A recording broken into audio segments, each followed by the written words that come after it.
Silas Weston stood in knee-deep snow, watching the stagecoach disappear into the blizzard. His mail-order bride was supposed to arrive alone. Instead, a woman with hollow cheeks and desperate eyes climbed down, followed by 5 children. 5. The youngest hadn't spoken a word since her father died. The oldest looked ready to kill him. And Silas had exactly 12 days before the bank took everything. If you want to know how this widow and her children saved a dying ranch and a broken man's heart, subscribe now and stay until the end. Drop a comment with your city so I can see how far this story travels. The telegram said, "One woman. 1." Silas read it again. Clara Maddox, arriving December 13th. Stage from Denver. Nothing about children. Not a single word about 5 extra mouths he couldn't feed. He crushed the paper in his fist. The stagecoach had already vanished into white. The woman stood where the driver dropped her trunk at her feet, 5 children pressed against her sides. The wind tore at their thin coats. The smallest girl, couldn't be more than 5, had her face buried in her mother's skirt. "Mr. Weston!" Her voice cut through the wind. Flat. Careful. Silas didn't move. "I'm Clara Maddox. I wrote to you about—" "You didn't write about them." Clara's hand tightened on her daughter's shoulder. "Would you have answered if I had—" "No." "Then you understand." The oldest boy stepped forward, 16 maybe, fists already clenched. "We don't need him, Ma." "Elijah! Look at him. He's already deciding how to get rid of us." "I said enough." The boy's jaw locked. He didn't back down, but he stopped talking. Silas watched. The kid wanted a fight, wanted someone to hit, so he'd have a reason to hit back. Silas knew that look. He'd worn it himself at 16. "How old are you, boy?" "Old enough." "Old enough to freeze to death arguing with strangers." Silas turned toward the wagon. "Get in. All of you." Nobody moved. "Ma." A smaller voice, a boy around 8 teeth chattering. "Ma, I can't feel my feet." Clara looked at Silas. Not trust, not yet. Just 2 people who'd run out of road. "Children, get in the wagon." 40 minutes back to the ranch. 40 minutes of silence and wind and the creak of frozen wheels. Silas kept his eyes forward. Behind him, the children huddled together. The youngest girl hadn't made a sound, not when the stage arrived, not when her brothers argued, not now. She just stared at him with dark eyes, too old for her face. "She don't talk." Silas glanced back. The quiet boy, 13 or so, met his gaze. "Since when?" "Since Pa died." "How long?" 18 months. Silas turned forward again. 18 months of silence. He understood that. "What's her name?" "Lillian. Lily." "And you?"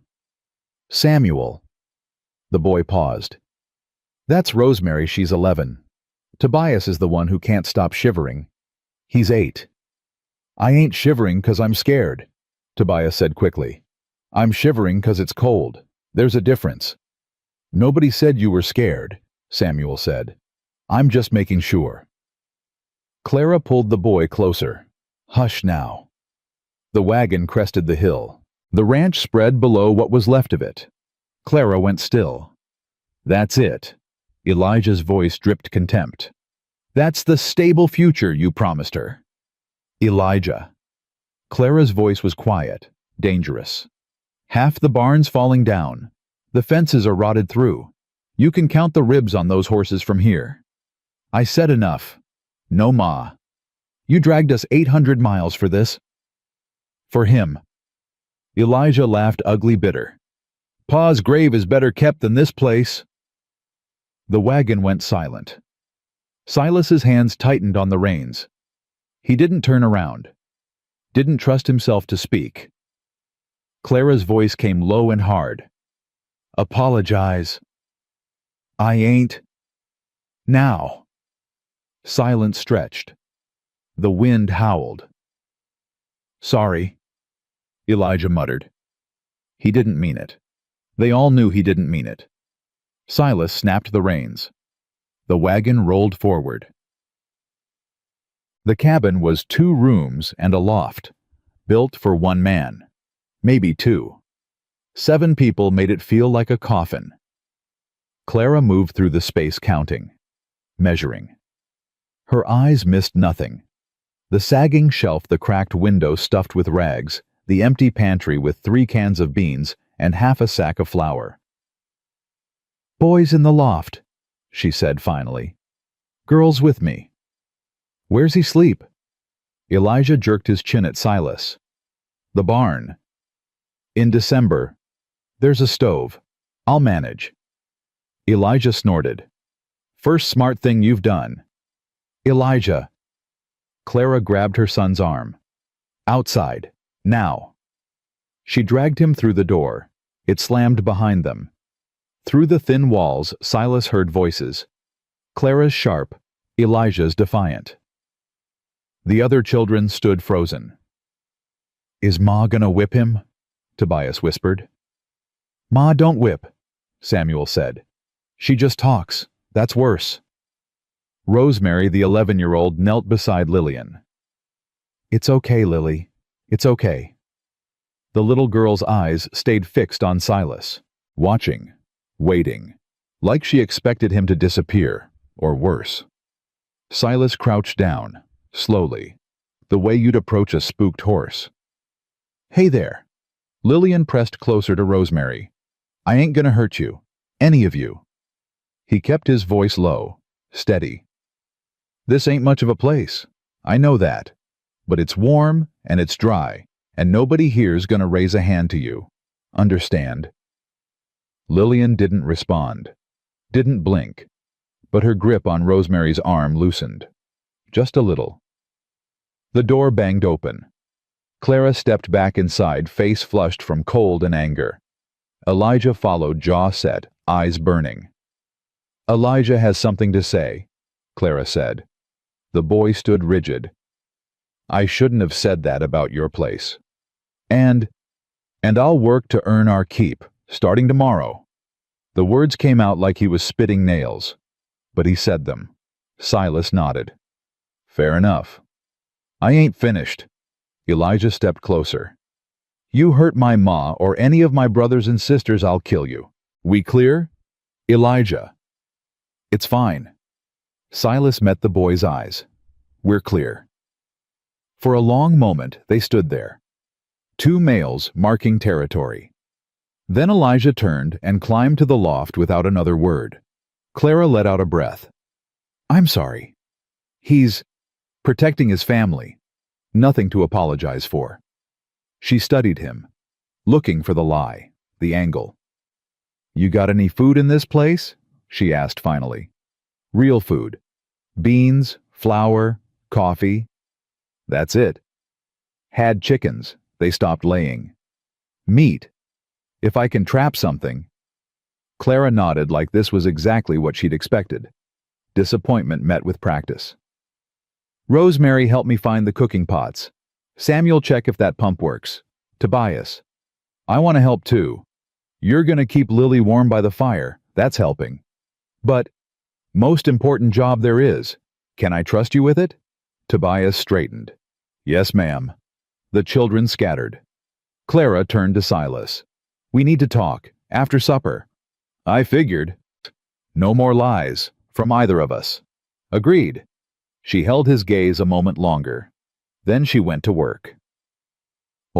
Supper was beans stretched thin across 7 plates.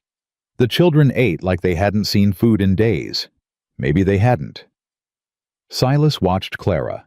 She served everyone else, first took the smallest portion, pushed food around her plate without eating. "There's more," he said. "I'm fine. You ain't eaten 3 bites.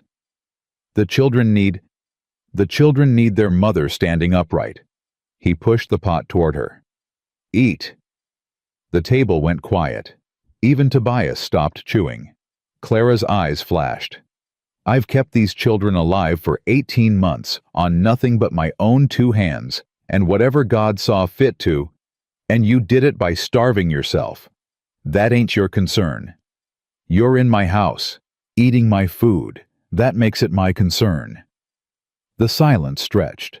Elijah's hand moved toward his fork like he might use it as a weapon. Clara's voice dropped to ice. "I don't need a stranger telling me how to care for my own children. And I don't need a martyr dying in my kitchen." They stared at each other. The fire crackled. The wind moaned outside. Then, impossibly, Clara laughed. Not much, just a short, sharp sound, but real. "You always this charming with guests." "Ain't had guests in 5 years. Might be out of practice." She shook her head, reached for the pot, took another scoop of beans. Satisfied. Getting there. Later, after the children slept, they sat across from each other at the table. The fire burned low. The wind had died to a whisper. "The ranch is failing," Silas said. "No point in dancing around it. Been failing for 2 years. Drought took the grass. Lost half the herd. Couldn't pay the hands, so they left. Bank's coming in 12 days. If I don't clear $340 by Christmas, they take everything." Clara's face didn't change. "How much you got?" $47. "So you need 312 days?" "Yes." "And you thought a wife would fix that?" Silas looked at his hands, scarred, calloused, empty. "I don't know what I thought. I was drunk when I wrote that ad. Lonely. Figured maybe if I had someone to witness it, someone to share the weight of losing." "That's pathetic." "I know." "You lied to me." "Yes." "You let me drag 5 children 800 miles for a lie." "Yes." Clara stood, walked to the window, looked out at nothing. "Thomas always said I trusted too easy, said it would get me killed one day." Her voice was flat. "Maybe he was right. Your husband, dead 18 months. She didn't turn around. "Logging accident, tree fell wrong. Lillian was there. Watched the whole thing." Silas's chest tightened. The little girl's eyes, the silence. It made sense now. "After Thomas died, his family took everything," Clara continued. "The farm, the savings, said I was bad luck. Said 5 children were too much trouble." She laughed, hollow, broken. "His own brother looked me in the eye and told me to find my own way. So I did." The ad. The ad. She finally turned. Her eyes were dry. No tears left. "I sold everything I had. Bought stage tickets. Told my children we were going somewhere safe. Somewhere stable." She paused. "I lied to them too." Silas didn't know what to say. "What do you say to someone who's lost as much as you have?" "I had a wife," he said finally. "And a son, 5 years ago." Clara went still. Scarlet fever, both of them, same week. He stared at the fire. "I buried them together, dug the grave myself, hit rock before I got deep enough, but I kept going, couldn't stop." The silence stretched between them, not uncomfortable, just heavy, the specific weight of grief that only those who'd carried it understood. "What was his name?" Clara asked quietly. "Daniel. Danny, we called him. He was 4. "And your wife?" "Margaret." Silas's voice caught. "Maggie." Clara sat back down. Her hand moved across the table, stopped halfway. Pulled back. "I'm sorry. It was 5 years ago. Don't matter. Pain don't keep a calendar." Silas looked at her. This woman who'd walked into his disaster with 5 children and nothing but $40 and a Bible. Who'd been lied to, abandoned, stripped of everything, and still sat here, calm, steady, figuring out what came next. "Why ain't you running?" he asked. "Where would I go?"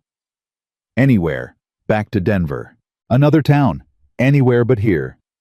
Clara smiled, thin, tired but real. "Mister, I've been running for 18 months. I'm tired." She leaned forward. "You got 12 days. I got 5 children. Neither of us got a choice. So here's what I'm thinking. The door burst open. Elijah stood there breathing hard snow in his hair. Someone's coming, rider from town. Silas was on his feet before the boy finished talking. The man who rode up was dressed too fine for a working ranch. Expensive coat, polished boots, the kind of smile that made you check for your wallet. Mr. Weston? He tipped his hat. Lovely evening. Thorne. Lawson Thorne dismounted slow and easy.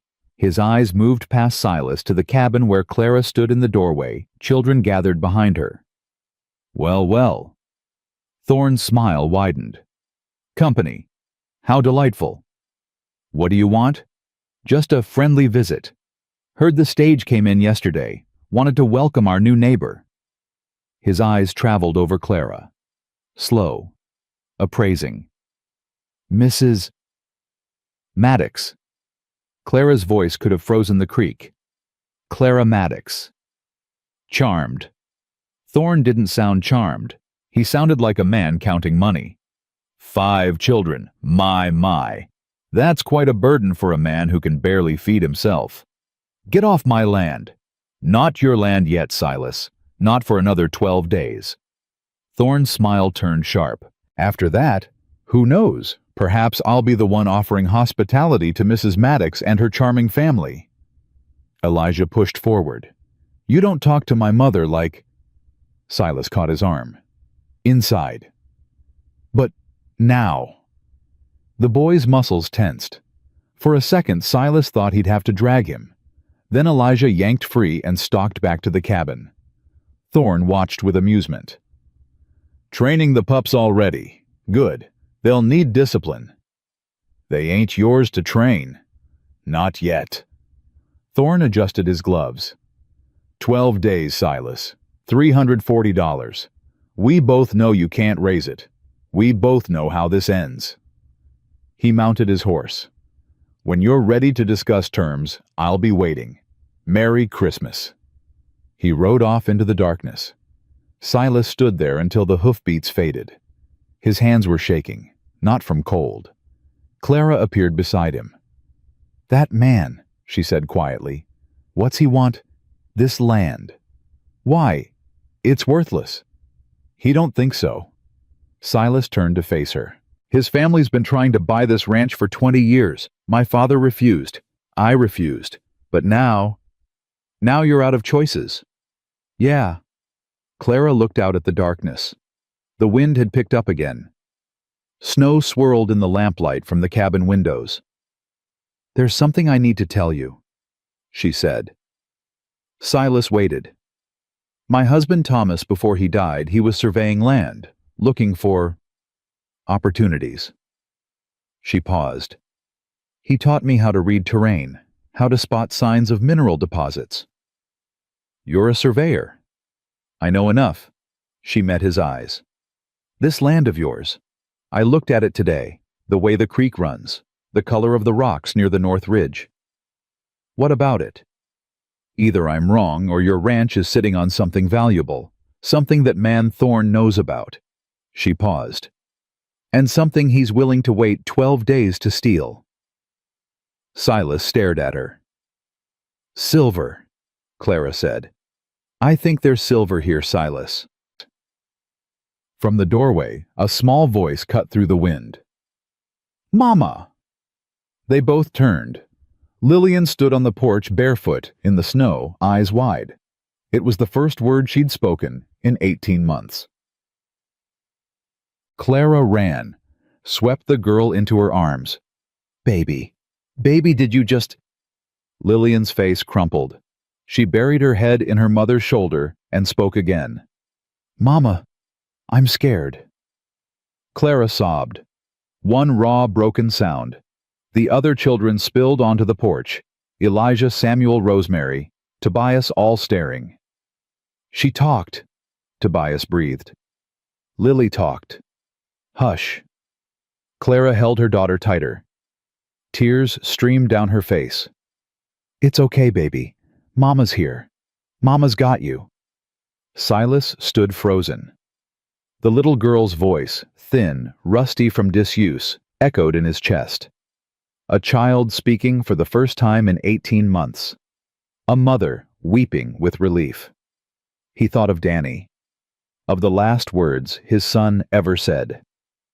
"Papa, will you stay with me?" He hadn't. He'd gone to fetch water. When he came back, Danny was gone. "Get her inside," Silas said roughly. "She'll catch her death." Clara carried Lillian into the cabin. The other children followed, buzzing with excitement. Silas stayed on the porch. The snow fell harder now. Somewhere in the darkness, Thorne was riding back to town, planning his next move. 12 days. Silver under the ground. A little girl who'd found her voice. And a feeling in Silas's chest he hadn't felt in 5 years. Something dangerous and terrifying. Hope. Clara didn't sleep that night. She sat by the fire, Lillian curled in her lap, watching her daughter's chest rise and fall. The other children had finally settled. Tobias passed out from exhaustion. Rosemary clutching her sister's hand even in sleep. Samuel and Elijah silent in the loft above. But Clara couldn't close her eyes. "Mama, I'm scared." 3 words. 18 months of silence, and then 3 words. The cabin door creaked open. Silas stepped inside, snow dusting his shoulders. He stopped when he saw her. "She's still asleep." Clara nodded. "Won't let go of me." Silas crossed to the fire, added a log. The flames jumped higher, casting shadows across his face. "What you said out there," he said quietly, "about the silver. I know what I saw." "You sure?" Clara stroked Lillian's hair. "My husband spent 3 years learning to read land. He taught me everything he knew. The way the rocks layer near your north ridge, the color of the soil by the creek bed, those are signs, Silas. Good signs." "Then why ain't anyone found it before?" "Because no one was looking." Clara met his eyes. "Or maybe someone was." Silas frowned. "Thorne. He wants this land awful bad for a failing cattle ranch. You said yourself his family's been trying to buy it for 20 years. Why, what do they know that you don't?" Silas stared into the fire. The question had never occurred to him. His father had always said the Thornes were just greedy, wanted to expand their empire, swallow up every small rancher in the territory. But what if it was something else? What if they'd known all along what lay beneath the dirt? "My father never mentioned silver," he said. Maybe he didn't know. Maybe Thorne's family found something and kept it quiet, waiting for the right time to... Lillian stirred. Whimpered. Clara went still. "Shh, baby. Mama's here." The girl's eyes fluttered open. For a terrible moment, Clara braced for the silence to return, for Lillian to retreat back into that dark place where words couldn't reach her. But Lillian looked up at her mother and whispered, "I had a bad dream." Clara's breath caught. "What kind of dream, baby?" "The tree. The tree was falling again." Clara pulled her closer, rocked her. "It's over now. The tree's gone. You're safe." "Papa's gone too." "I know, sweetheart. I know." Silas stood frozen by the fire. He shouldn't be here for this. This was private, a mother and daughter grief and healing. He didn't belong. But when he moved toward the door, Lillian's voice stopped him. "Mr." He turned. The girl was looking at him with those dark, knowing eyes. "Are you going to make Mama cry?" The question hit him like a fist. "No," he said. "I ain't going to make your mama cry." "Promise." Silas looked at Clara. At this woman who'd walked into his disaster carrying 5 children and a trunk full of broken dreams. Who'd already been lied to, abandoned, stripped of everything. "I promise." Lillian studied him a moment longer. Then she nodded, tucked her head against Clara's chest, and closed her eyes. Clara mouthed 2 words over her daughter's head. "Thank you." Silas nodded and stepped out into the cold. The snow had stopped. Stars glittered overhead like scattered ice. He stood on the porch, breath fogging in the darkness, and tried to remember the last time he'd made a promise to anyone. 5 years. Maggie's deathbed. He'd promised to take care of Danny, and 3 days later Danny was dead too. He'd stopped making promises after that. But something about that little girl's eyes, something about the way she'd looked at him searching for truth, made him want to try again. 11 days. He had 11 days to save this ranch, protect this family, and figure out if there really was silver under his land. And if there was, he had 11 days to find it before Thorn took everything. The first light of dawn was creeping over the mountains when Silas finally went to the barn. He didn't sleep. Couldn't. His mind kept circling back to Clara's words, to Lillian's question, to the promise he'd made without thinking. Are you going to make Mama cry? God help him, he hoped not. Morning came hard and fast. Silas was hauling water from the pump when Elijah appeared coatless despite the cold jaw set for battle. I want to check the north pasture. Silas set down the bucket. Why? Ma said there might be something up there. I want to see for myself. Your ma told you about... I ain't deaf. I heard you talking last night. Elijah's eyes were sharp, accusing. Silver. You really think there's silver on this land? Your mother thinks so. And what do you think? Silas wiped his hands on his trousers. I think your mother's smarter than me. If she says there's signs, I believe her. Elijah snorted. You believe her 'cause you're desperate. That too. The honesty caught the boy off guard. He'd been expecting denial, defensiveness, not agreement. I'm going to check, Elijah said. With or without your permission. Didn't say you needed permission, said I wanted to know why. Because if there's silver, it changes everything. Elijah stepped closer. It means we ain't stuck here begging for scraps. It means Ma has options. It means you can leave.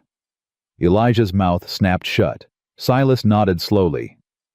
That's what you're thinking, ain't it? Find the silver, stake a claim, and get your family away from the broken-down rancher who can't feed himself.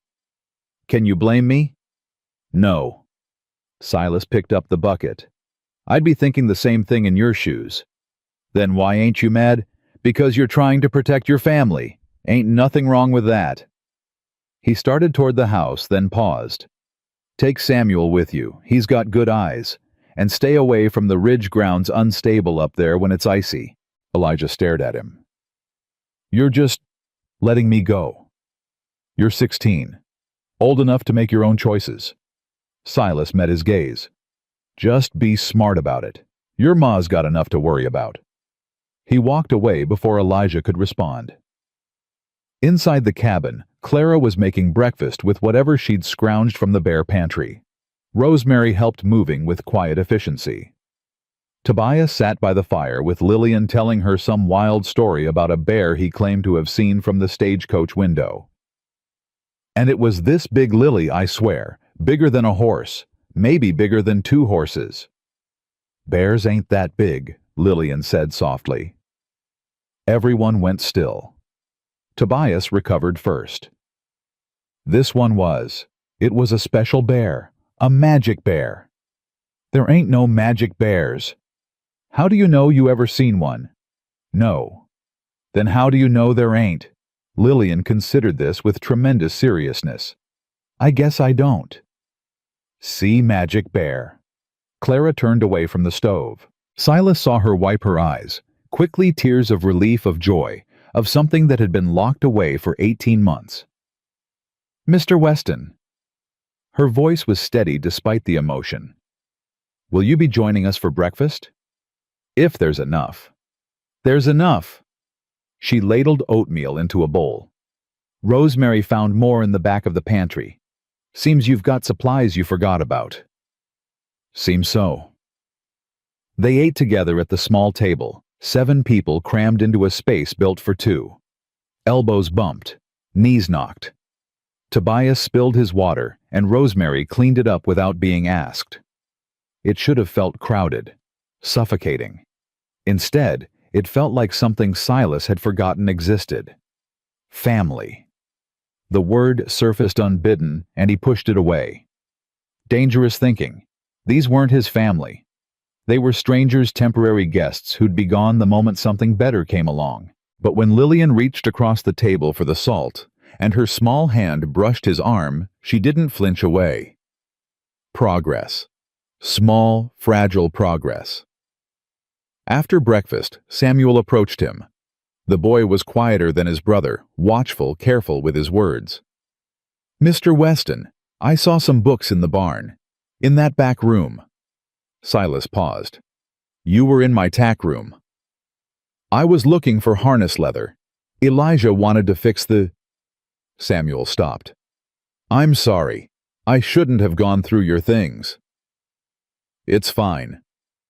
Silas studied the boy. 13, Clara had said. Old enough to work, young enough to still need guidance. "You like books?" Samuel's face lit up before he could hide it. "Yes, sir. Pa used to—" The light dimmed. "Pa used to read to us. Before." "What kind of books?" "Anything. Everything. He said reading was how poor men got rich without stealing." Silas almost smiled. "Smart man, your pa." "He was." Samuel's voice was quiet, fierce. "He was the smartest man I ever knew." "Then he'd want you to keep reading." Silas jerked his head toward the barn. "Those books in the tack room, they were my mother's. She taught me letters when I was younger than you. Take whatever you want." Samuel's eyes widened. "Really? Just don't let them get wet. And bring them back when you're done." "Yes, sir. Thank you, sir." The boy practically ran toward the barn. Clara appeared at Silas's elbow watching him go. "That was kind of you." Silas shrugged. "They're just books. Ain't doing anyone good sitting in a box." "Still, you didn't have to." Clara paused. "Samuel's been lost since Thomas died.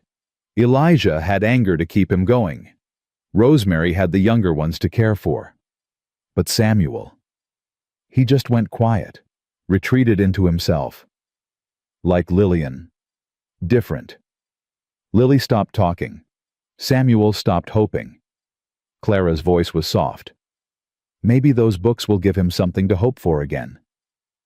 Silas didn't know what to say. He'd offered the books without thinking, an impulse, nothing more. But the gratitude in Clara's eyes made him uncomfortable. He wasn't used to being thanked. "I should check on the horses," he muttered. "Silas." He stopped. It was the first time she'd used his given name. "Whatever happens with the bank with Thorne, with all of it." Clara met his gaze. "Thank you for not turning us away." "Thought about it." "But you didn't." "No, I didn't." They stood there, something unspoken passing between them. Not trust, not yet, but the beginning of it. The foundation. Then Tobias came barreling out of the cabin shouting about magic bears again, and the moment broke. Elijah and Samuel returned at midday, cheeks red from cold eyes bright with discovery. "We found something," Samuel said breathlessly. "Up by the North Ridge. There's an old mine shaft collapsed, but you can see where they dug. And the rocks, the rocks are just like you described." Clara set down the shirt she'd been mending. "Show me." "It's a 2-hour ride." "Then we'd better leave now." Silas stepped forward. "I'll go with you." Elijah's jaw tightened. "We don't need—" "You don't know this land," Silas said flatly. "I do. There's a canyon between here and the North Ridge that floods when the snow melts. Wrong path and you'll be neck-deep in ice water before you know what happened." "I can handle—" "Elijah," Clara's voice cut through. "Mr. Weston knows the terrain. We need him." The boy's fists clenched. For a moment Silas thought he'd argue, but Clara's gaze held steady, and finally Elijah looked away. "Fine, but I'm leading." "Fair enough." Silas grabbed his coat. "Rosemary, you're in charge while we're gone. Keep the fire going and don't let Tobias eat all the bread." "Yes, sir." "I won't eat all the bread," Tobias protested. "Just most of it." Despite everything, Silas felt the corner of his mouth twitch. The boy was impossible not to like. The ride to the North Ridge took longer than 2 hours. The snow had drifted deep in places, and twice they had to dismount and lead the horses through. Elijah pushed ahead, determined to prove he didn't need help. Samuel rode beside Clara, pointing out landmarks he'd memorized on his earlier trip. Silas brought up the rear, watching, assessing. The land looked different in winter, stripped bare, all pretense removed. You could see the bones of it, the way the hills rolled, the places where water collected, the dark veins of rock pushing through the white. Clara saw it too. Her eyes moved constantly, reading the terrain like others read books. There. She pointed toward a rocky outcropping. See how the stone changes color? That's oxidation. Something metallic underneath. Could be iron, Silas said. Could be, but iron don't usually run in veins like that. Clara urged her horse forward. I want to see that mine shaft. They found it at the base of a steep slope, a dark mouth in the hillside, half buried by decades of rockfall. Old timber supports poked through the rubble, rotted and splintered. Someone was digging here, Samuel said. A long time ago. Silas dismounted, approached the opening carefully. The ground was unstable. He could feel it shifting under his boots. Don't go in, Clara warned. The whole thing could come down. Wasn't planning to. He crouched, examined the rocks scattered near the entrance. Most were ordinary granite, unremarkable. But a few. Hand me that piece there. He pointed to a chunk near Samuel's feet. The boy passed it over.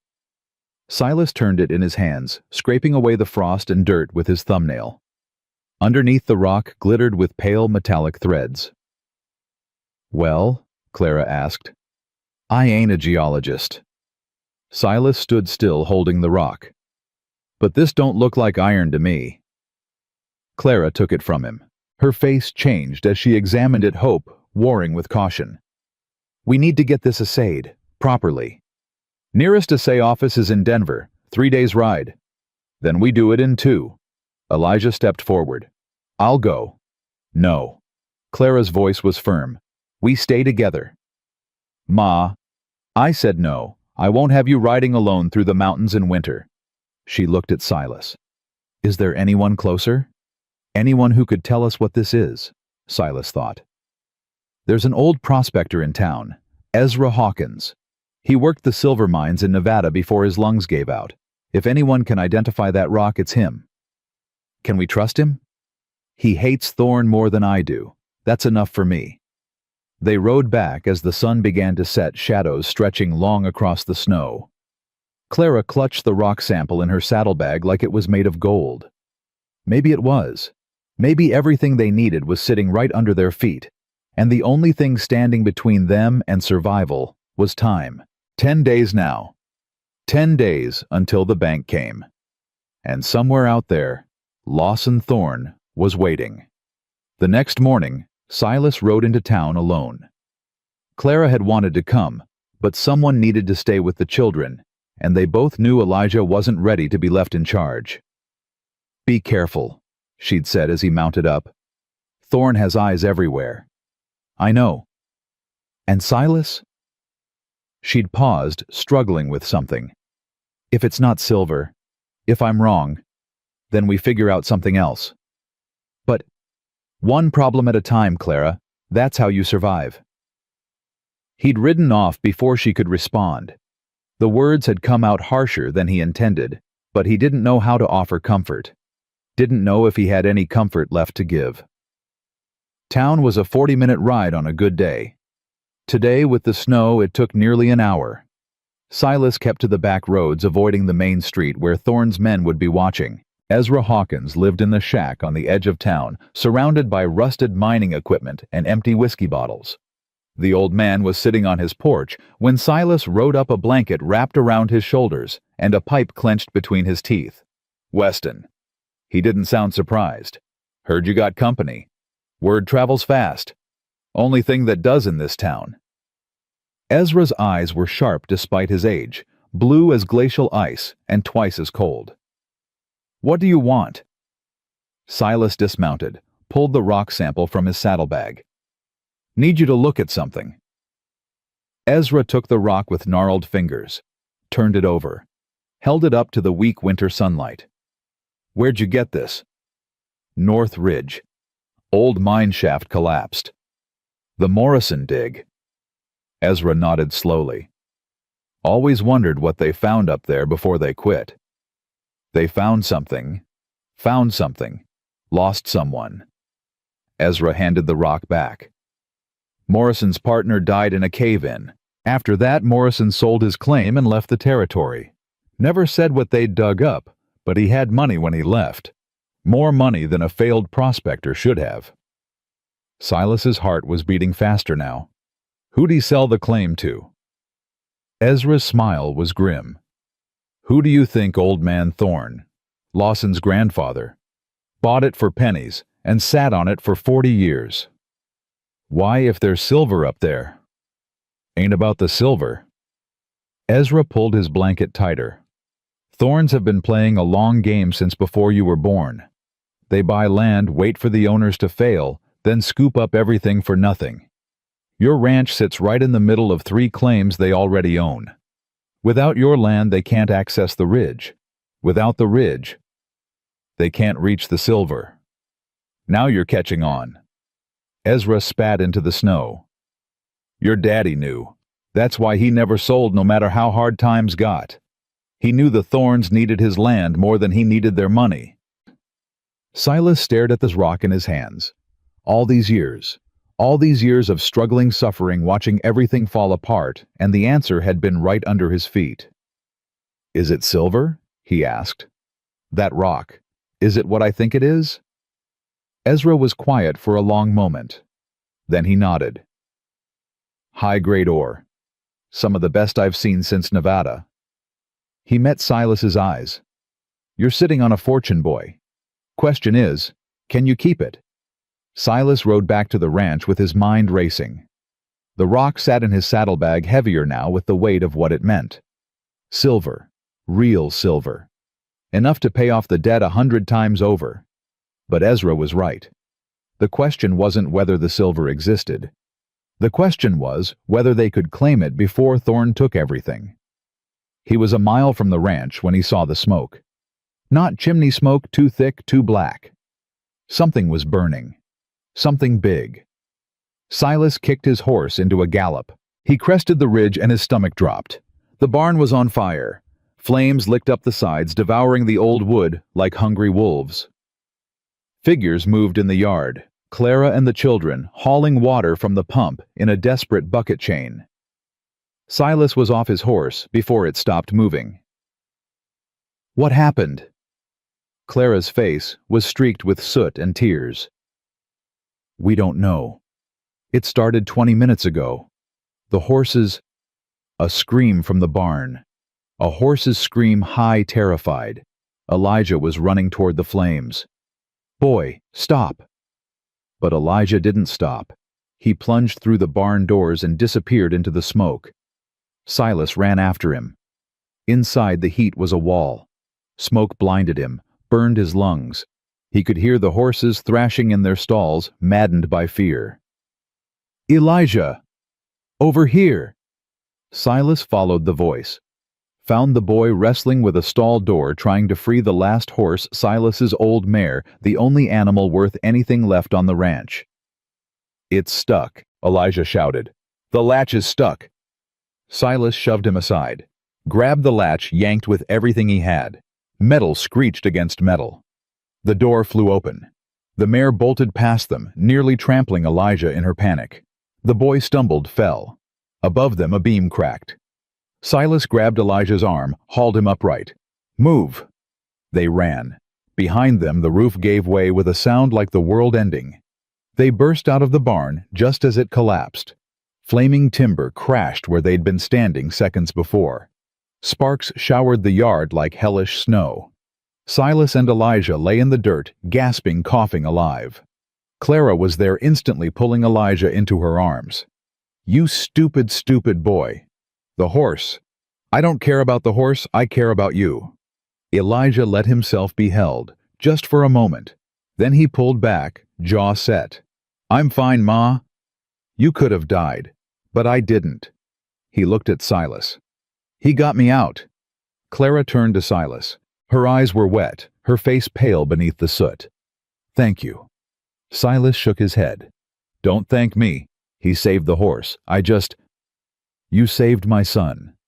The words hung between them. Everything else, the fire, the silver, the debt, faded into background noise. In that moment there was only Clara's gratitude and Silas's inability to accept it. "Who did this?"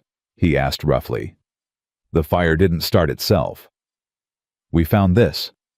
Samuel stepped forward, holding something in his hand. A piece of paper scorched at the edges but still readable.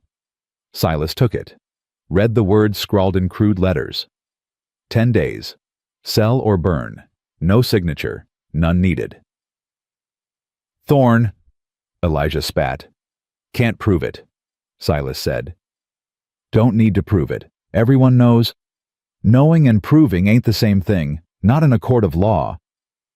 Clara took the note from his hands, read it herself. Her face hardened.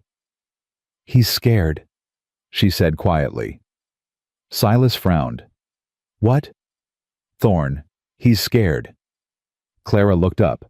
"A man who knows he's going to win doesn't need to burn barns. He just waits. But Thorn's not waiting anymore. He's pushing." She met Silas's eyes. "Because he knows we found something." Silas thought about it. She was right. The timing was too perfect. They'd found the mine shaft yesterday. Today the barn burned. Someone was watching them, reporting back. "We need to file a claim," Silas said, "before Thorn can move." "How?" "We don't have money for filing fees. We have the rock." Silas pulled it from his saddlebag. Ezra confirmed it. High-grade silver ore. Best he's seen since Nevada. Clara's breath caught. "Then it's real." "It's real. But it don't matter if we can't prove ownership. We need to file a mineral claim, and we need to do it before Thorn buys the ranch from the bank." "Yes." Clara looked at the burning ruins of the barn, at her children huddled together in the yard, at the man she'd married out of desperation who'd just risked his life for her son. "Then we file tomorrow," she said. "First thing. The office is in Denver. 3 days. Then we ride through the night. We ride until the horses drop if we have to." Clara's voice was steel. "I didn't drag my children 800 miles to lose everything to a man who burns barns like a coward." Silas looked at her, at this woman who'd arrived a week ago with nothing but a trunk and a prayer, who'd found silver on his land, given voice to her silent daughter, and now stood in the ashes of his barn, refusing to surrender. Something stirred in his chest. Something he'd thought died with Maggie. "All right," he said. "We ride at dawn." Clara nodded. Then she turned to her children, started giving orders. Salvage what they could. Tend to the horses. Keep watch through the night. Silas watched her work, and he thought about promises. About the one he'd made to Lillian. "Are you gonna make Mama cry?" He'd promised he wouldn't, and come hell or high water, he intended to keep that promise, even if it killed him. They didn't make it to dawn. Silas was saddling the horses in the ruined shell of what used to be the barn when he heard the riders coming. 3 of them, maybe 4 hooves, pounding through the frozen dark. "Clara!" She was already at the door, rifle in hand. Where she'd found it, Silas didn't know. Didn't care. "Children, get down," Clara ordered. "Away from the windows, now." The riders stopped at the edge of the property. Torchlight flickered in the darkness, 4 men faces hidden beneath hat brims and bandanas. One of them rode forward. "Weston!" Silas recognized the voice. Colt Brennan, one of Thorne's hired hands. A man who'd do anything for money and enjoy most of it. "What do you want, Brennan?" "Mr. Thorne sends his regards." Brennan's horse pranced nervously. "Says he heard about your barn. Tragic accident. Could have been worse, though. Could have been the house." Clara's knuckles went white on the rifle. "Get off my land," Silas said. "Ain't your land yet. 9 days, Weston. 9 days and everything here belongs to Mr. Thorne." Brennan paused. "Unless you want to save yourself some trouble." Sign over the deed tonight. Mr. Thorne's prepared to be generous. How generous? Enough for the widow and her brats to start over somewhere else. Enough for you to drink yourself to death in peace. Brennan's smile was audible even in the darkness. Better than what happens if you keep fighting. Silas felt Clara move beside him. Her voice cut through the cold like a blade. You tell Mr. Thorne something for me. Brennan turned toward her. The widow speaks. What's the message, sweetheart? Tell him if he sends men to my home again, I'll bury them in the north pasture, and tell him I don't miss. She raised the rifle, aimed it directly at Brennan's chest. The other rider shifted nervously. Brennan held up his hands. Easy now. No need for... There's every need. Clara's voice didn't waver. You burned our barn. You threatened our children. You think I won't pull this trigger. Ma'am, I don't know what you're... Don't lie to me. I've had enough lies to last a lifetime. Clara stepped forward. Now get off this property before I decide Thorne needs a new messenger. Silence. The torches crackled. The horses stamped. Then Brennan laughed low, ugly. You've got spirit, widow. I'll give you that. He turned his horse. 9 days. Remember that. They rode off into the darkness. Clara kept the rifle raised until the hoofbeats faded to nothing. Then her hands began to shake. Silas caught her as her knees buckled. I've got you. I've got you. I couldn't... Her voice broke. I couldn't let them. You didn't. You sent them running. Silas guided her to the porch steps, helped her sit. That was the bravest thing I've seen in 10 years. I was terrified. Brave ain't about not being scared. It's about being scared and doing it anyway. Clara laughed a wet, broken sound. Thomas used to say that. Smart man. He was. She wiped her eyes. God, he was. The cabin door creaked open. Lillian stood there, bare feet on the cold boards, eyes wide. Mama. Clara opened her arms. Lillian ran into them. It's okay, baby. The bad men are gone. They wanted to hurt us. Yes, but they didn't. They won't. Lillian looked at Silas over her mother's shoulder. Did you make them go away? Your mama did. She was very brave. The little girl considered this. Then she reached out one small hand and touched Silas's arm. Thank you for helping Mama be brave. Silas didn't know what to say. The touch was so light, so tentative, like a bird landing on a branch ready to fly at the first sign of danger. You're welcome, he managed. Lillian nodded solemnly. Then she took her mother's hand and led her inside. Silas stayed on the porch, staring into the darkness where Brennan and his men had disappeared. 9 days. And now Thorne knew they weren't going to surrender quietly. The game had changed, and Silas had a terrible feeling it was about to get much worse. They left before dawn, not for Denver, not yet. Clara had made the decision while the children slept. We can't leave them here, she'd said. Not after tonight. Not with Brennan and his men knowing where we are. So we all go. We all go. Every single one of us. It was madness.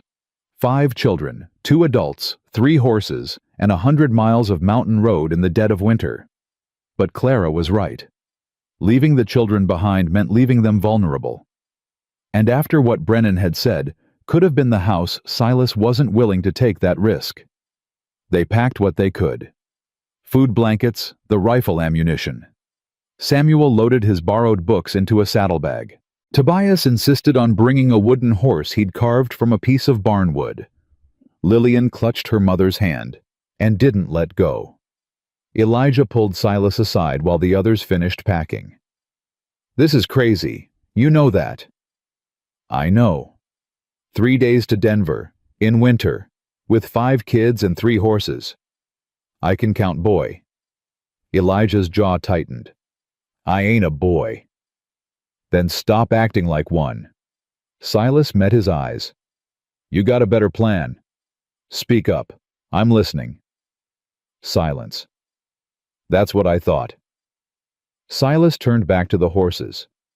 We leave in 10 minutes. Make sure Tobias uses the outhouse first. I ain't stopping every hour because he drank too much water.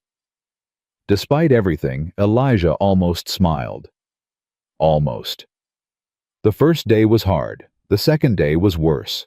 The mountain roads were treacherous, iced over in places, buried under drifts in others. They had to dismount and lead the horses more often than ride. Tobias complained about the cold until Rosemary threatened to leave him in a snowbank. Samuel read aloud from one of his books to pass the time, his voice carrying across the frozen landscape. Lillian rode with Clara, bundled in every blanket they had. She'd started talking more since that first night. Short sentences, quiet observations, but she still flinched at loud noises and refused to let her mother out of sight. She's getting better, Clara said, during a rest stop watching Lillian help Rosemary build a small snowman. Slowly, but better. Kids are resilient. So I keep telling myself.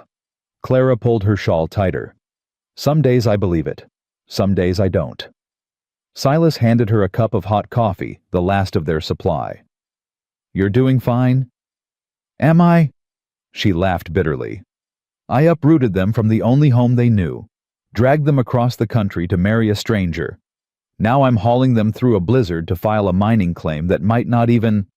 Stop. Clara looked at him. You're doing what you have to do, Silas said. Same as any mother would. Same as my mother did when my father died, and she had to run this ranch alone for 3 years. Your mother ran the ranch. Till I was old enough to take over. She worked dawn to dusk every day, never complained, taught me everything I know.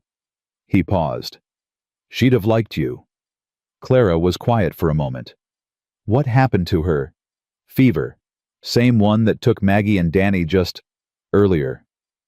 Silas stared at his coffee. Sometimes I think that sickness was just waiting for our family, picking us off one by one. Silas? We should get moving. He stood abruptly. Storm's coming. I can smell it. Clara wanted to press further. He could see it in her eyes. But she let it go. Some wounds weren't ready to be touched. The storm hit that night. They'd found shelter in an abandoned mining cabin, barely more than 4 walls and a roof, but it blocked the wind. Silas got a fire going while Clara settled the children. Outside, the world disappeared into a wall of white. How long? Clara asked, peering through a crack in the shutters. Could be hours. Could be days. Silas fed another log to the fire. These mountain storms are unpredictable. We don't have days. The claim office. Won't matter if we're dead. He met her eyes. We wait. Elijah paced like a caged animal. This is exactly what Thorne wanted. He knew we'd try to file. He knew we'd get caught in the mountains. Thorne don't control the weather, Silas said. No, but he controls everything else. Samuel looked up from his book. Actually, there's a story in here about a man who tried to control the weather. It didn't end well for him. Not helping Sam. I thought it was relevant. Tobias, who'd been suspiciously quiet, suddenly spoke up. I don't feel good. Everyone turned. The boy's face was flushed, his eyes glassy. Clara crossed to him in 3 steps, pressed her hand to his forehead. He's burning up. Silas's stomach dropped. Fever. In the mountains. Miles from any doctor. Tobias, sweetheart, when did you start feeling sick? This morning, but I didn't want to make us stop. Tobias's lip trembled. I'm sorry, Ma. I didn't mean to... Shh. You've got nothing to be sorry for. Clara was already stripping off his coat, feeling his neck, checking his eyes. Rosemary, get me the water. Samuel, find the extra blankets. Elijah. I'll get snow. For the fever. He was out the door before Clara could respond. Silas watched the family mobilize each child, knowing exactly what to do, moving without panic. What do you need? He asked Clara. Willow bark if we had any. Honey for his throat. Clean water. She shook her head. We don't have any of it. There's willow bark in the forest. I've seen it growing near streams. You can't go out in that storm. I've survived worse. Silas grabbed his coat. Keep him warm. Keep him drinking. I'll be back. Silas. He was already gone. The storm hit him like a fist. Wind tore at his clothes, drove ice into his face. He couldn't see 10 feet ahead. But he'd spent 30 years on this land. He knew where the streams ran, where the willows grew. He found them by feel, more than sight, the distinctive rough bark under his frozen fingers. He stripped what he could, stuffed it inside his coat to keep it dry, and fought his way back to the cabin. He'd been gone 20 minutes. It felt like hours. Clara met him at the door, face tight with worry. Thank God. How is he? Worse. The fever's climbing. Silas handed over the willow bark. Boil it. Make him drink the tea, even if he fights you. I know how to treat a fever. Clara's voice was sharp, scared. I know you do. She softened. I'm sorry. I didn't mean... You're scared for your boy. Ain't nothing to apologize for. The night stretched into eternity. Tobias drifted in and out of consciousness, mumbling about magic bears and snow and his father.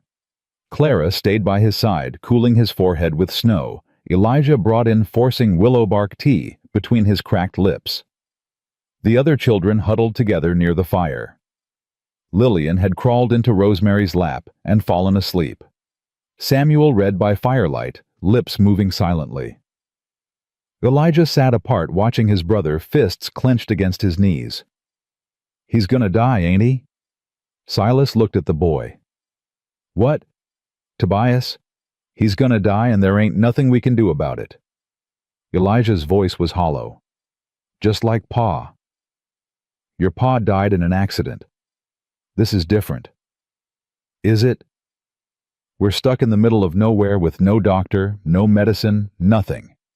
How is this different? Silas didn't have an answer, because the boy was right. They were trapped helpless watching a child fight for his life with nothing but boiled bark and prayers. I used to think I could protect them, Elijah continued.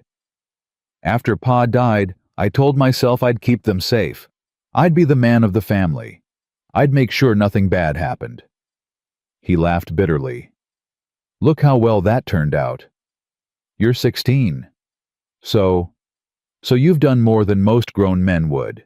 You've kept your family together, kept them fed, kept them moving. Silas sat down beside him. That ain't nothing, Elijah. That's everything. The boy was quiet for a long moment. When he spoke again, his voice was barely a whisper. I'm tired. I know.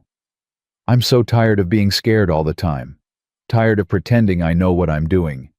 Tired of... His voice cracked. Tired of missing him. My pa. I miss him so much. Silas thought about Danny. About the weight of grief that never really lifted, just shifted.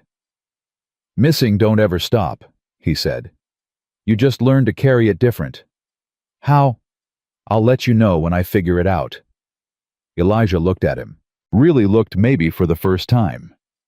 You lost people too. My wife, my son, same fever that's got your brother. Silas stared at the fire. 5 years ago.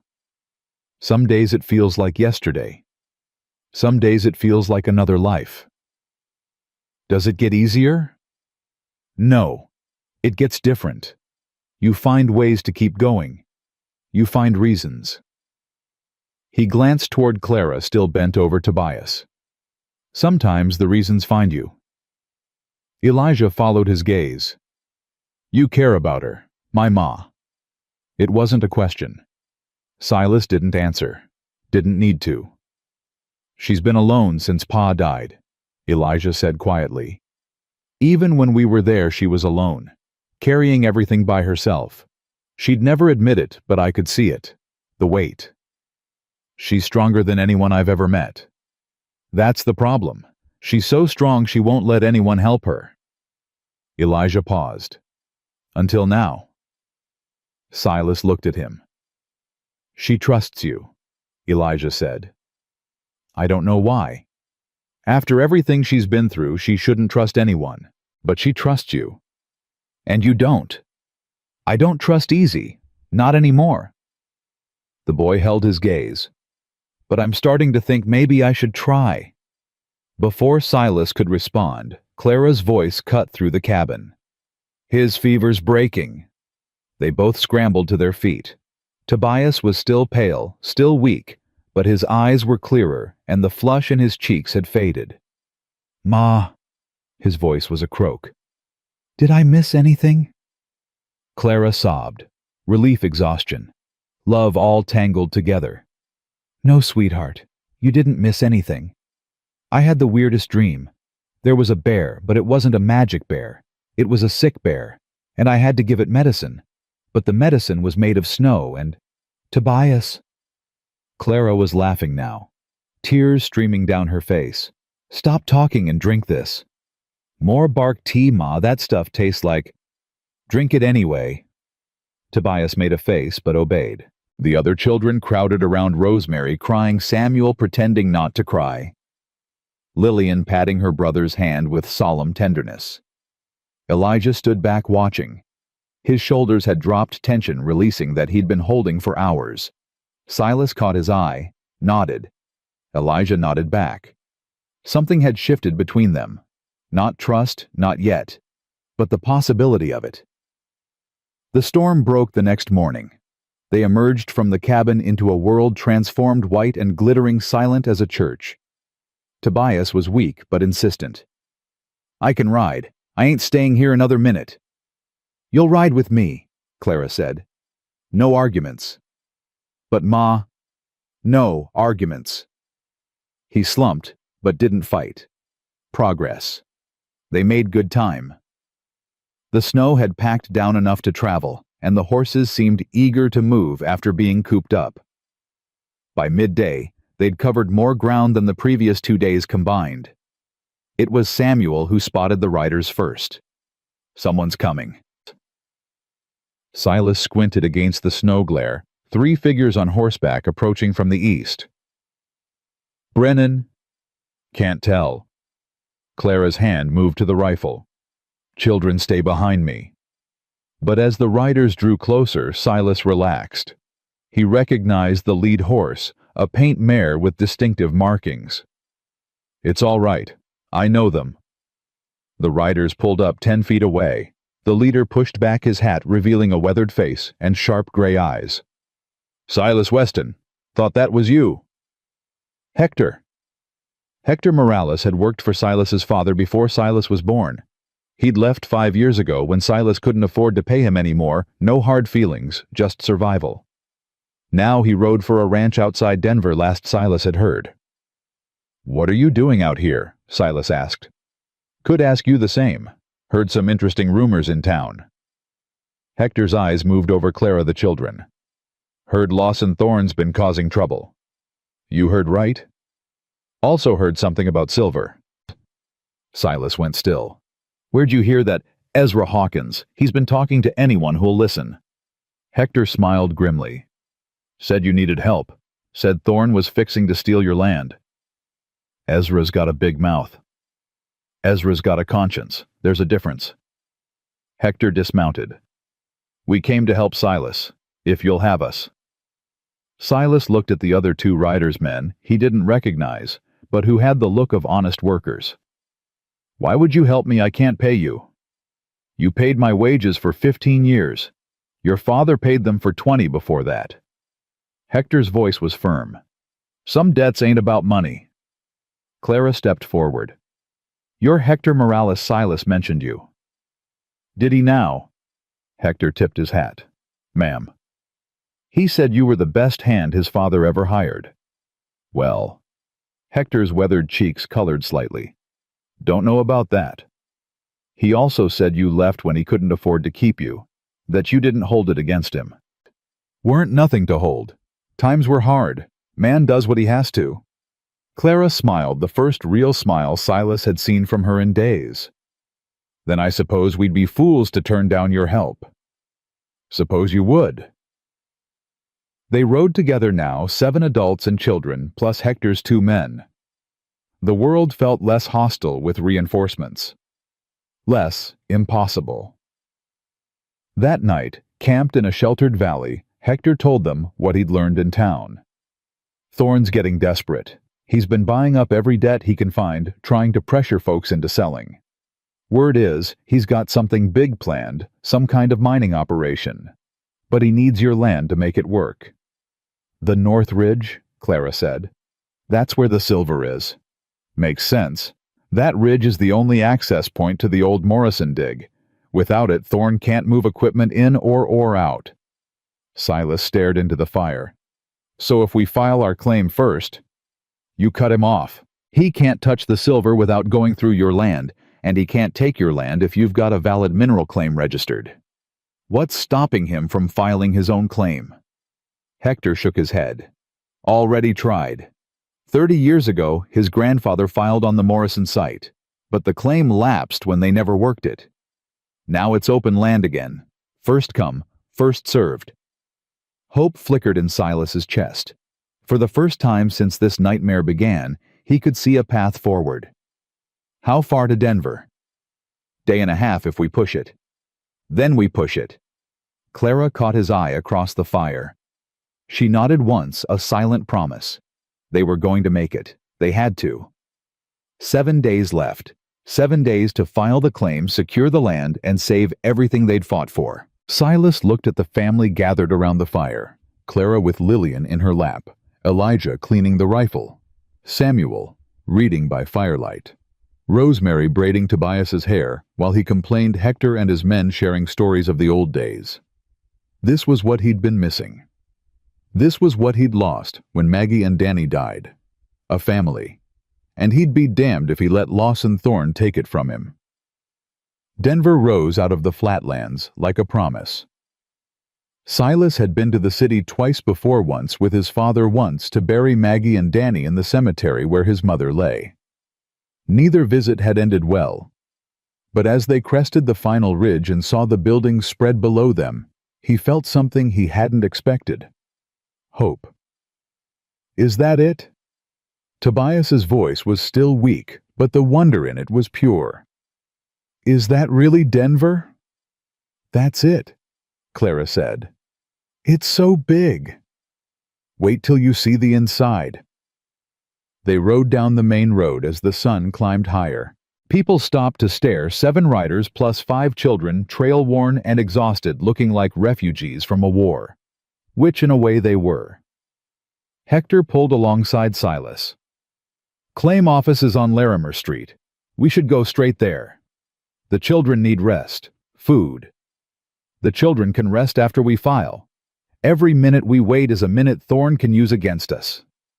Clara overheard. Hector's right. The claim comes first. Ma, I'm hungry, Tobias whined. You can be hungry for another hour. But, Tobias Maddox, I have dragged you through blizzards, nursed you through fever, and ridden 100 miles with you complaining the entire way. You can wait 60 more minutes for a biscuit. The boy slumped.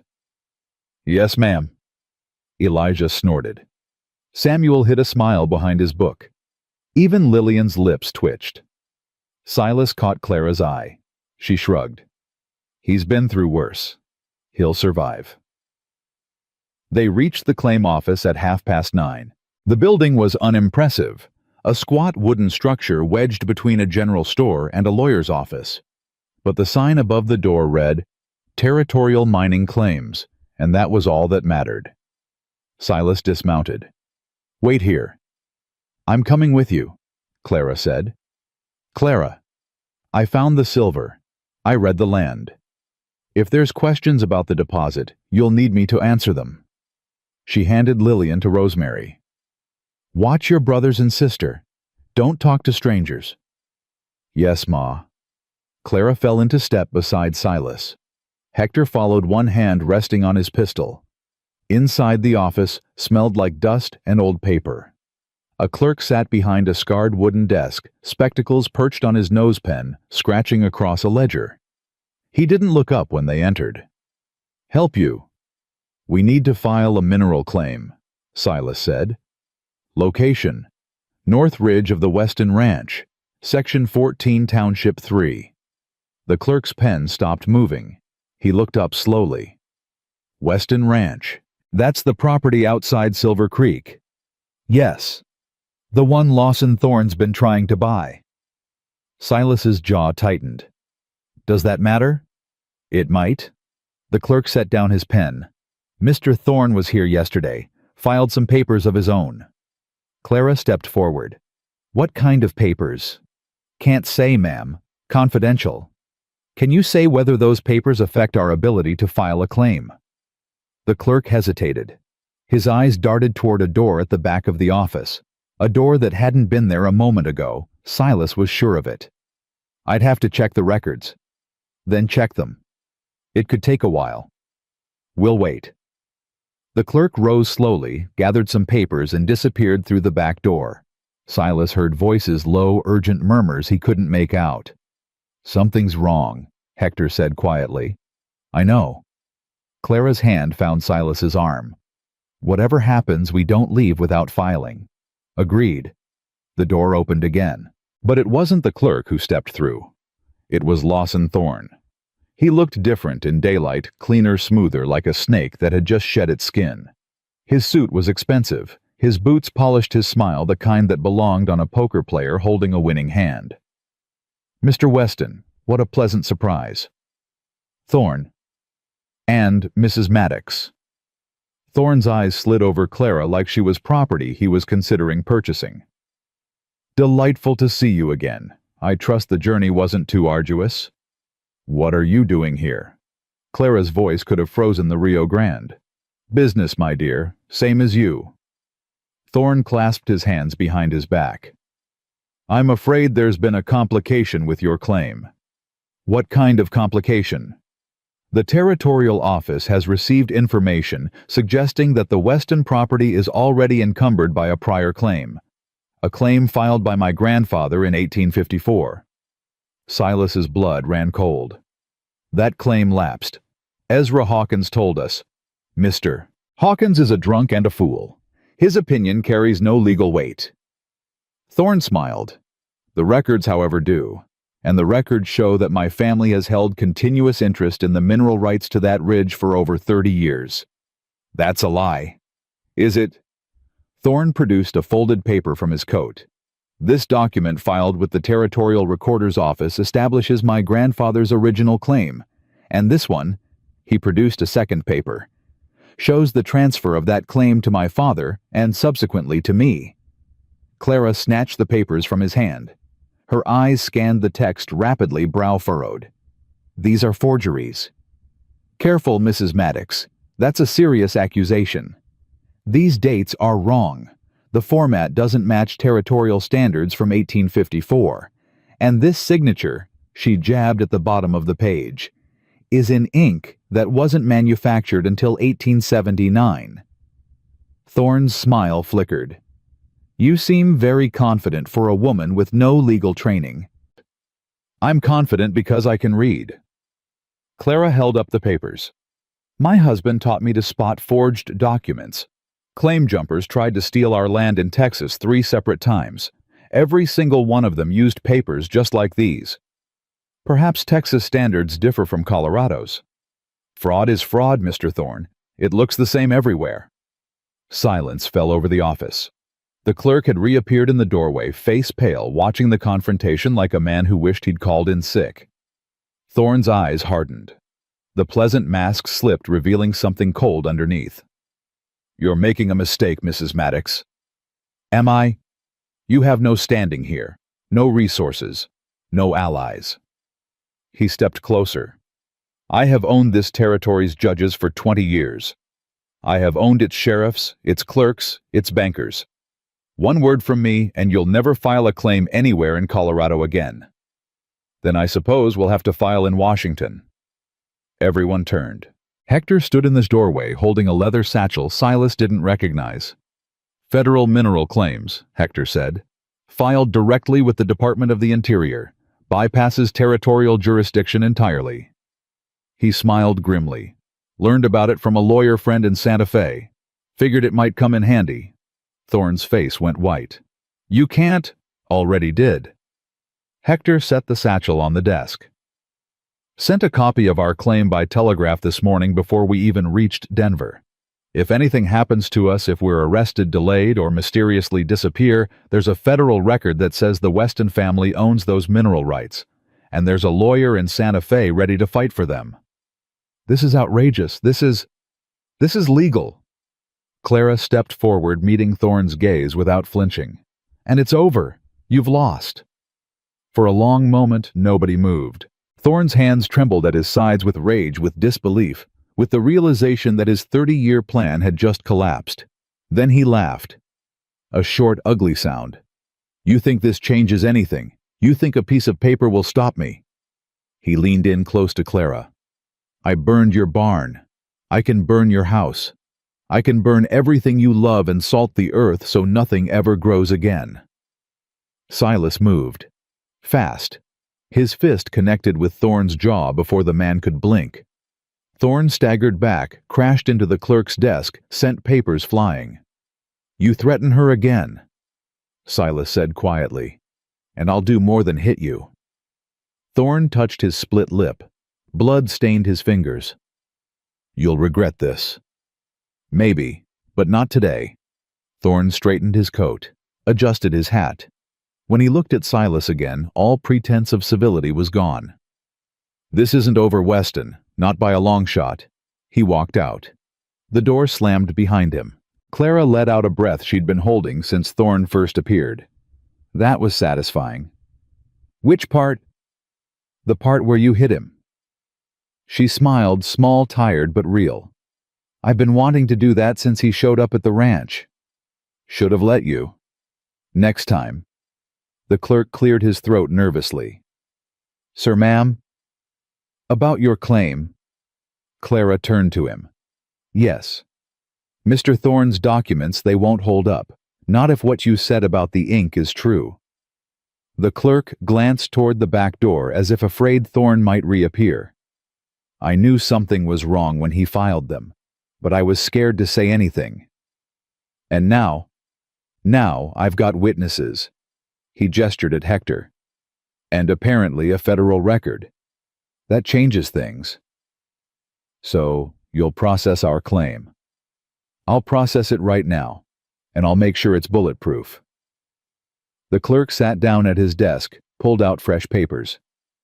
Just need a few signatures and the filing fee. Silas reached for his wallet. Empty. Clara touched his arm. I've got it? Clara. I had $40 when I left Texas. She pulled a small purse from her coat, the same one she'd clutched during the stagecoach ride. Been saving it for an emergency. I'd say this qualifies. She counted out the bills and laid them on the desk. The clerk accepted them with shaking hands. Sign here, and here, and here. Silas signed. Clara signed as witness.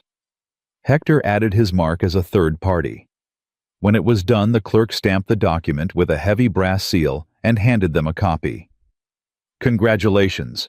You now own the mineral rights to the north ridge of the Weston Ranch. Silas stared at the paper.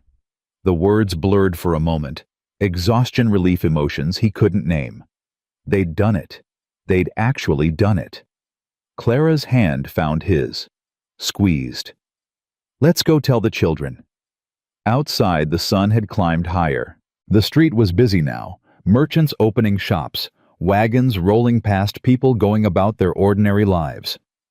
None of them knew that history had just been made in a dusty little office on Larimer Street.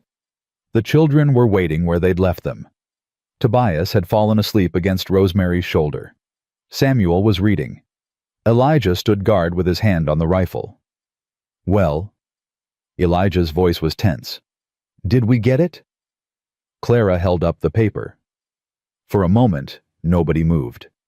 Then Tobias woke up, saw the document, and let out a whoop that echoed down the street. We did it. We got the silver. We got the claim. Clara corrected. The silver's still in the ground. But it's our silver now, right? Nobody can take it. Nobody can take it. Tobias whooped again. Samuel closed his book with a snap. Rosemary started crying happy tears, the kind that had been building for months.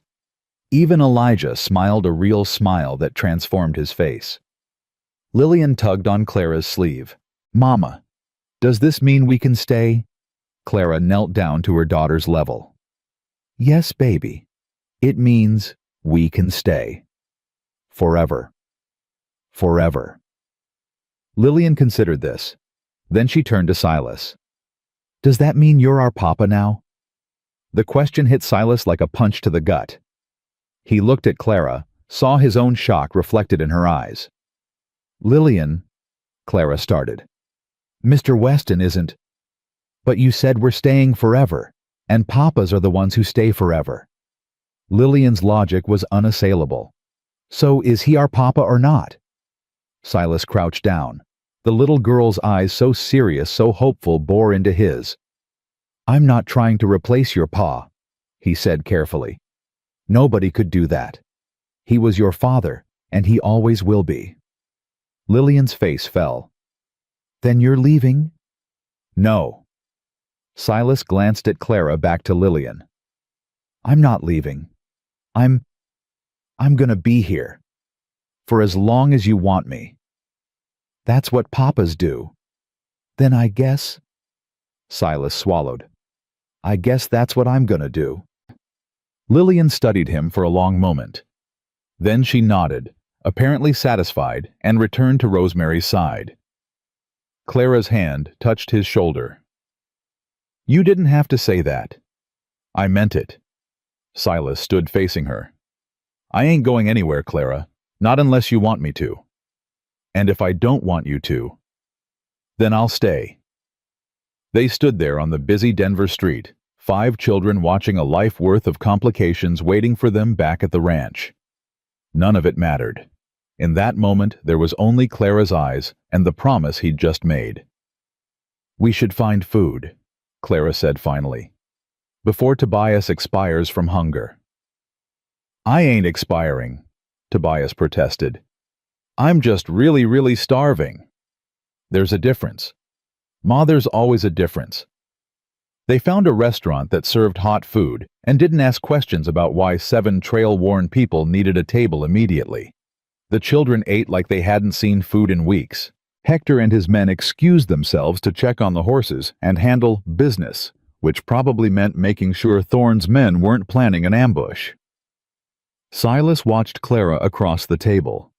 She was helping Lillian cut her meat, checking that Tobias wasn't eating too fast, reminding Samuel to put down his book during meals. She did it all without thinking, the way breathing came naturally. This was what he'd lost. This chaos, this noise, this beautiful, exhausting life. This was what he could have again. "You're staring," Clara said without looking up. "Sorry." "Don't be. Just don't expect me to look pretty when I'm covered in gravy." Too late. Clara's head came up, her cheeks flushed. "Silas Weston, are you flirting with me?" "Wouldn't dare." "Liar." Elijah made a gagging sound. "Can you two save that for when we're not eating?" "Mind your business," Clara said. "This is my business. I have to watch." "Then close your eyes." "If I close my eyes, Tobias will steal my biscuits." "I would not," Tobias said, reaching for Elijah's plate. "I'm stealing Samuel's biscuits." "Hey, you're reading. You don't need them." "That's not how food works." The argument devolved into chaos. Clara sighed, Silas laughed, and for one perfect moment, everything felt right. Then the door opened and reality walked back in. Not Thorne this time. A deputy, young, nervous hand resting on his holster. "Silas Weston." Silas stood slowly. "That's me." "You're under arrest." The restaurant went silent. Clara rose to her feet. The children stopped eating. "Arrest for what?" "Assault. Mr. Lawson Thorne filed a complaint. Says you attacked him without provocation in the Territorial Claim Office." "That's a lie," Clara said. "Thorne threatened me. Silas was defending—" "Ma'am, I don't make the laws, I just enforce them." The deputy looked genuinely apologetic. "Sir, I'm gonna need you to come with me." Silas looked at Clara, at the children, at everything he'd just promised to protect. "It's all right," he said quietly. "I'll sort this out." Silas. "Take the children back to the hotel. Get them settled. I'll find you." "But, Clara." He held her gaze. "I'll find you. I promise." She wanted to argue. He could see it in her eyes. But she looked at the children, at Lillian's frightened face, at Tobias's trembling lip, and nodded. "You'd better." Silas held out his hands. The deputy cuffed them quickly, almost guiltily. "Sorry about this, sir. Just doing your job."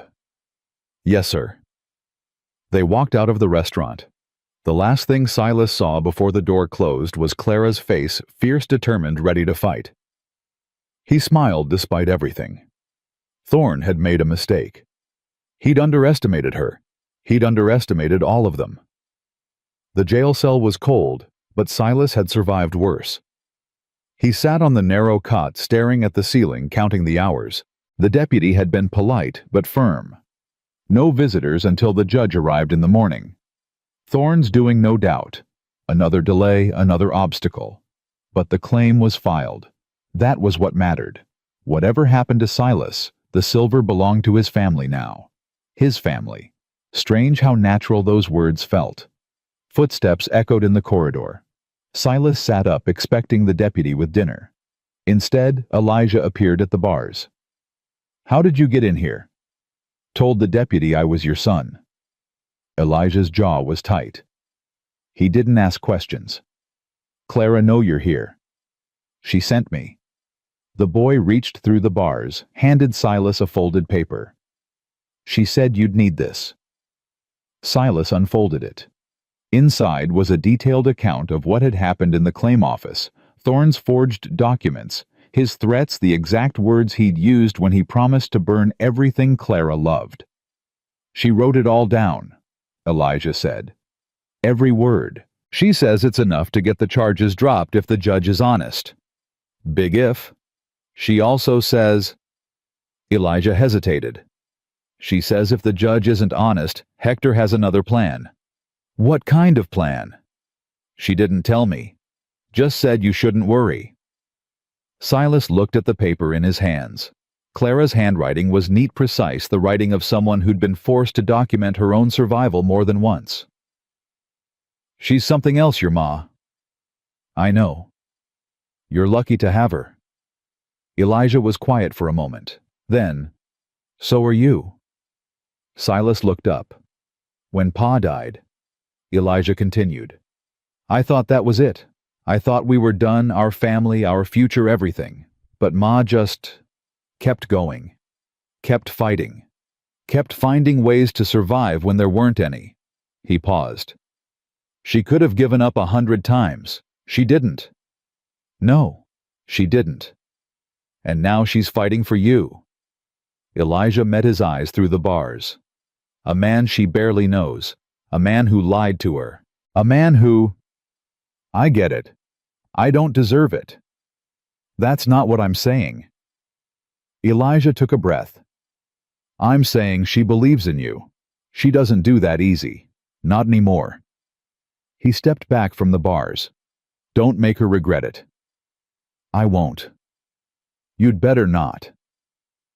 Elijah turned to go, then stopped. "Oh, and Tobias wanted me to tell you something." "What?" "He says if you die in prison, he's keeping your horse." Despite everything, Silas laughed. "Tell him he can have it." "I'll tell him you said maybe." Elijah's mouth twitched. "Don't want him getting too confident." Then he was gone. Footsteps fading down the corridor. Silas lay back on the cot, Clara's letter clutched in his hand. 5 days left until Christmas. 5 days until the bank deadline passed, and the ranch was truly theirs. If he could just survive until then. Morning came gray and cold. The judge arrived at 9, a thin, tired man named Harrison, who looked like he'd rather be anywhere else. He read the charges, heard the deputy's account, then looked at Silas. "Mr. Weston, do you have anything to say?" Silas handed over Clara's letter. "Read this." Judge Harrison took the paper. His eyes scanned it slowly, expression unchanging. When he finished, he set it down on his desk. "This is a serious accusation against Mr. Thorne. Every word is true. Can you prove it? The clerk can verify the forged documents. Half the town can verify Thorne's threats against my family." Silas stood straighter. "And I can verify that when a man threatens to burn down my home with my wife and children inside, I'm gonna hit him." "Your wife." Silas didn't hesitate. "My wife." Judge Harrison studied him for a long moment. Then he turned to the deputy. "Release him." "Sir." "I said release him." The judge stood. "I've known Lawson Thorne for 15 years. I've watched him buy this territory piece by piece, always staying just inside the law. But threatening a woman and children—" He shook his head. "That's a step too far, even for him." "He won't be happy, sir." "Mr. Thorne's happiness is not my concern." Judge Harrison looked at Silas. "Go home, Mr. Weston. Take care of your family, and if Thorne bothers you again, you come straight to me." Silas nodded. "Thank you, sir." "Don't thank me. Thank whoever taught you to marry a woman who keeps detailed records." The ghost of a smile crossed the judge's face. "That letter of hers is better than anything my prosecutors have written in years." The deputy unlocked the cell. Silas walked out of the jail into pale morning sunlight. Clara's letter still in his hand. She was waiting across the street. The children stood behind her, Elijah with his arms crossed, Samuel clutching his books, Rosemary holding Lillian's hand, Tobias practically bouncing with impatience. Hector and his men flanked them like an honor guard. Clara didn't move. She just stood there watching, waiting. Silas crossed the street. He stopped in front of her, close enough to touch, close enough to see the worry lines around her eyes, the sleepless shadows beneath them. "You came back," she said. "Told you I would." "I know. I just—" Her voice broke. "I wasn't sure."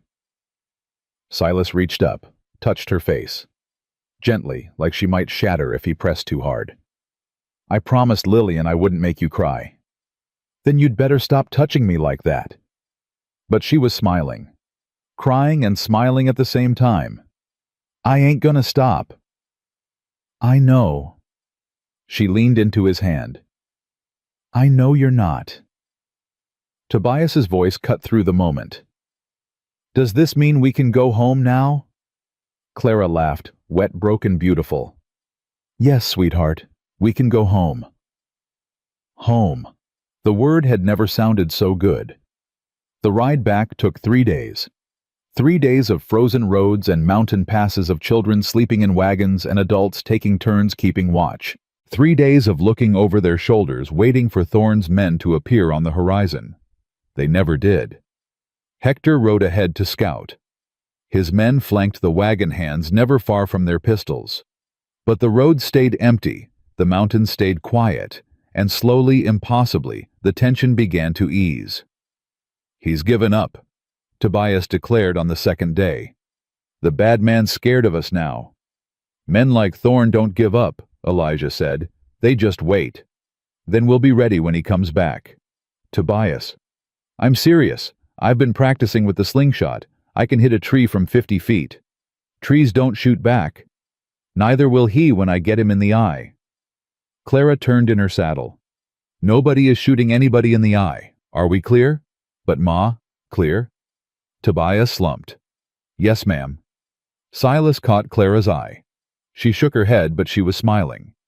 "That boy's going to be the death of me. He's got spirit.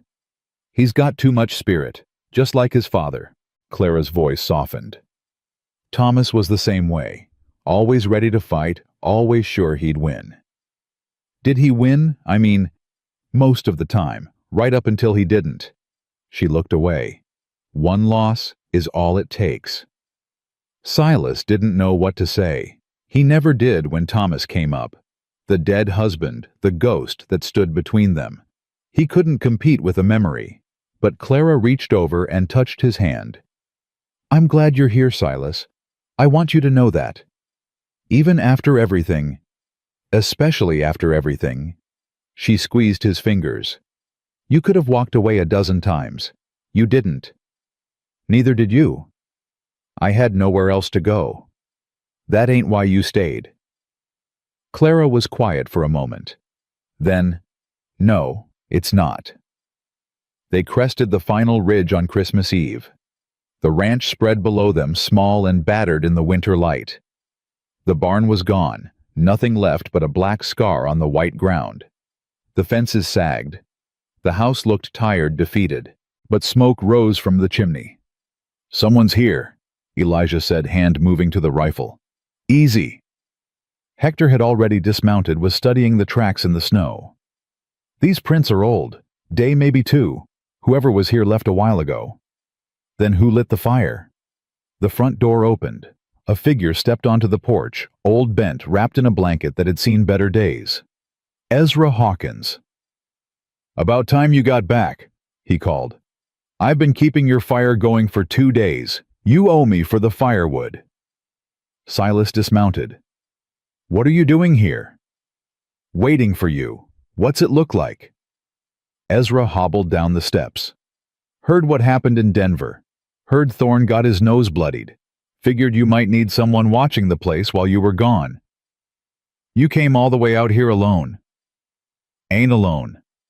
Ezra jerked his thumb toward the side of the house. "Brought some friends."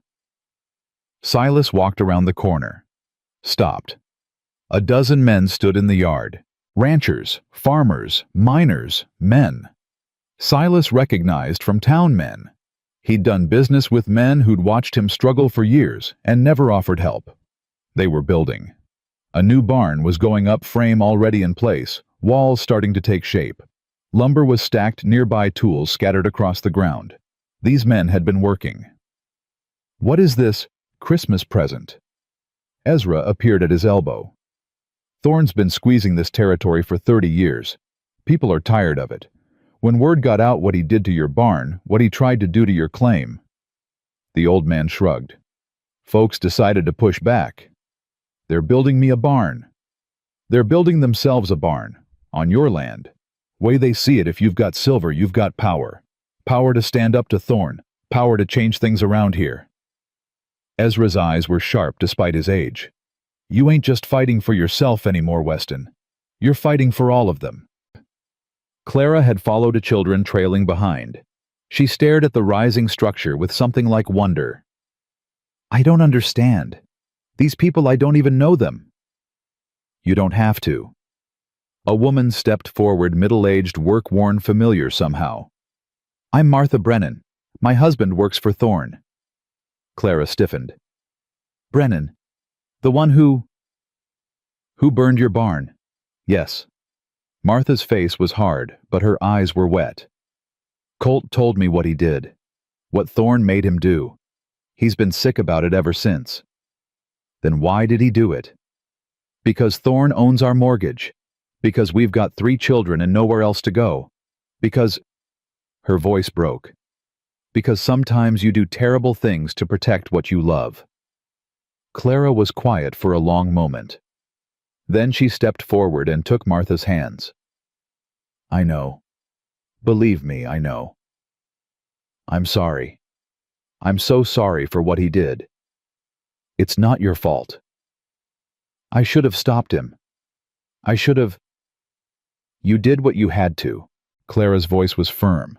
"We all do." Martha broke down crying. Clara held her, this stranger, this wife of the man who'd burned her barn, and let her weep. Silas watched something shifting in his chest. This was who Clara was. Not just strong, but merciful. Not just fierce, but kind. This was who he'd married. The thought hit him like a thunderbolt. They weren't married. Not really. The advertisement had promised partnership, but they'd never stood before a preacher, never exchanged vows. They were living like a family, fighting like a family, but legally, they were still strangers. "Clara." She looked up from Martha's shoulder. "We need to talk." The children were inside, warming themselves by the fire. Ezra had taken over organizing the barn raising, his gruff voice carrying across the yard. Martha had joined the other women wives and mothers who'd come to help bringing food and blankets and hope. Silas and Clara stood on the porch watching it all unfold. "What did you want to talk about?" Silas took a breath. "We ain't married." Clara blinked. "What? We ain't married. Not proper. The advertisement said wife, but we never—" He stopped, started again. "I told the judge you were my wife. Elijah told the deputy he was my son. We've been acting like a family, but we're not. Legally." "No." Clara turned to face him. Her expression was unreadable. "Does that matter to you?" "It matters to me that you have a choice." Silas forced himself to meet her eyes. "When you answered that ad, you were desperate. You had nowhere else to go. But now—" He gestured at the yard, at the people working, at the future taking shape. "Now you have options. The claim is filed. The ranch is yours as much as mine. If you want to leave, take the children, start over somewhere else." "Is that what you want?" "No." "Then why are you giving me permission to leave?" "Because you deserve the chance to choose. Really choose. Not out of desperation or fear or—" Clara kissed him. It wasn't gentle. It wasn't tentative. It was the kiss of a woman who'd made her decision and was tired of waiting for the man to catch up. When she pulled back, Silas couldn't breathe. "I chose," Clara said. "I chose when you ran into a burning barn for my son. I chose when you gave Samuel your mother's books. I chose when you promised my daughter you wouldn't make me cry." She touched his face. "I chose you, Silas Weston. I've been choosing you for weeks. I was just waiting for you to notice." "I noticed." "Then stop giving me permission to leave and ask me what you really want to ask." Silas's heart was pounding. "I don't have a ring." "I don't need a ring." "I don't have much of anything." "You have a ranch, a silver claim, and 5 children who've decided you're their father whether you like it or not." Clara smiled. "That's more than most men can offer." "Clara, ask me." Silas took her hands. They were rough, callous, the hands of a woman who'd worked every day of her life. "Will you marry me proper this time, in front of a preacher and God and everyone?" "When?" "Tomorrow, Christmas Day." Clara laughed, bright, surprised. "Tomorrow? I've wasted enough time already. I don't want to waste any more." She studied his face, looking for doubt, for hesitation, finding none. "Yes," she said. "Yes, I'll marry you." From inside the cabin, a cheer went up. Silas turned to find all 5 children pressed against the window faces, split with grins. "They were watching," Clara said, not surprised at all. "You knew." "I suspected." She raised her voice. "All right, you hooligans, get out here." The door burst open. Tobias reached them first, throwing his arms around Silas's waist. "Does this mean you're really our paw now?" "Reckon it does. And we're really staying forever." "Forever." Tobias whooped. Samuel smiled his quiet smile. Rosemary hugged Clara, crying happy tears. Even Elijah's stoic, suspicious Elijah looked pleased. Lillian was the last to approach. She stood in the doorway, watching, uncertain. Silas crouched down to her level. "What do you think, Lily? Is it okay if I marry your ma?" Lillian considered the question with tremendous seriousness. Then she nodded. "Papa would have liked you." The words hit Silas like a physical blow. Papa. Not my papa. Just Papa, as if Thomas were still present, still watching over his family. "You think so?" He always said real men protect the people they love, even when it's hard, even when they're scared. Lillian's dark eyes held his. "You do that."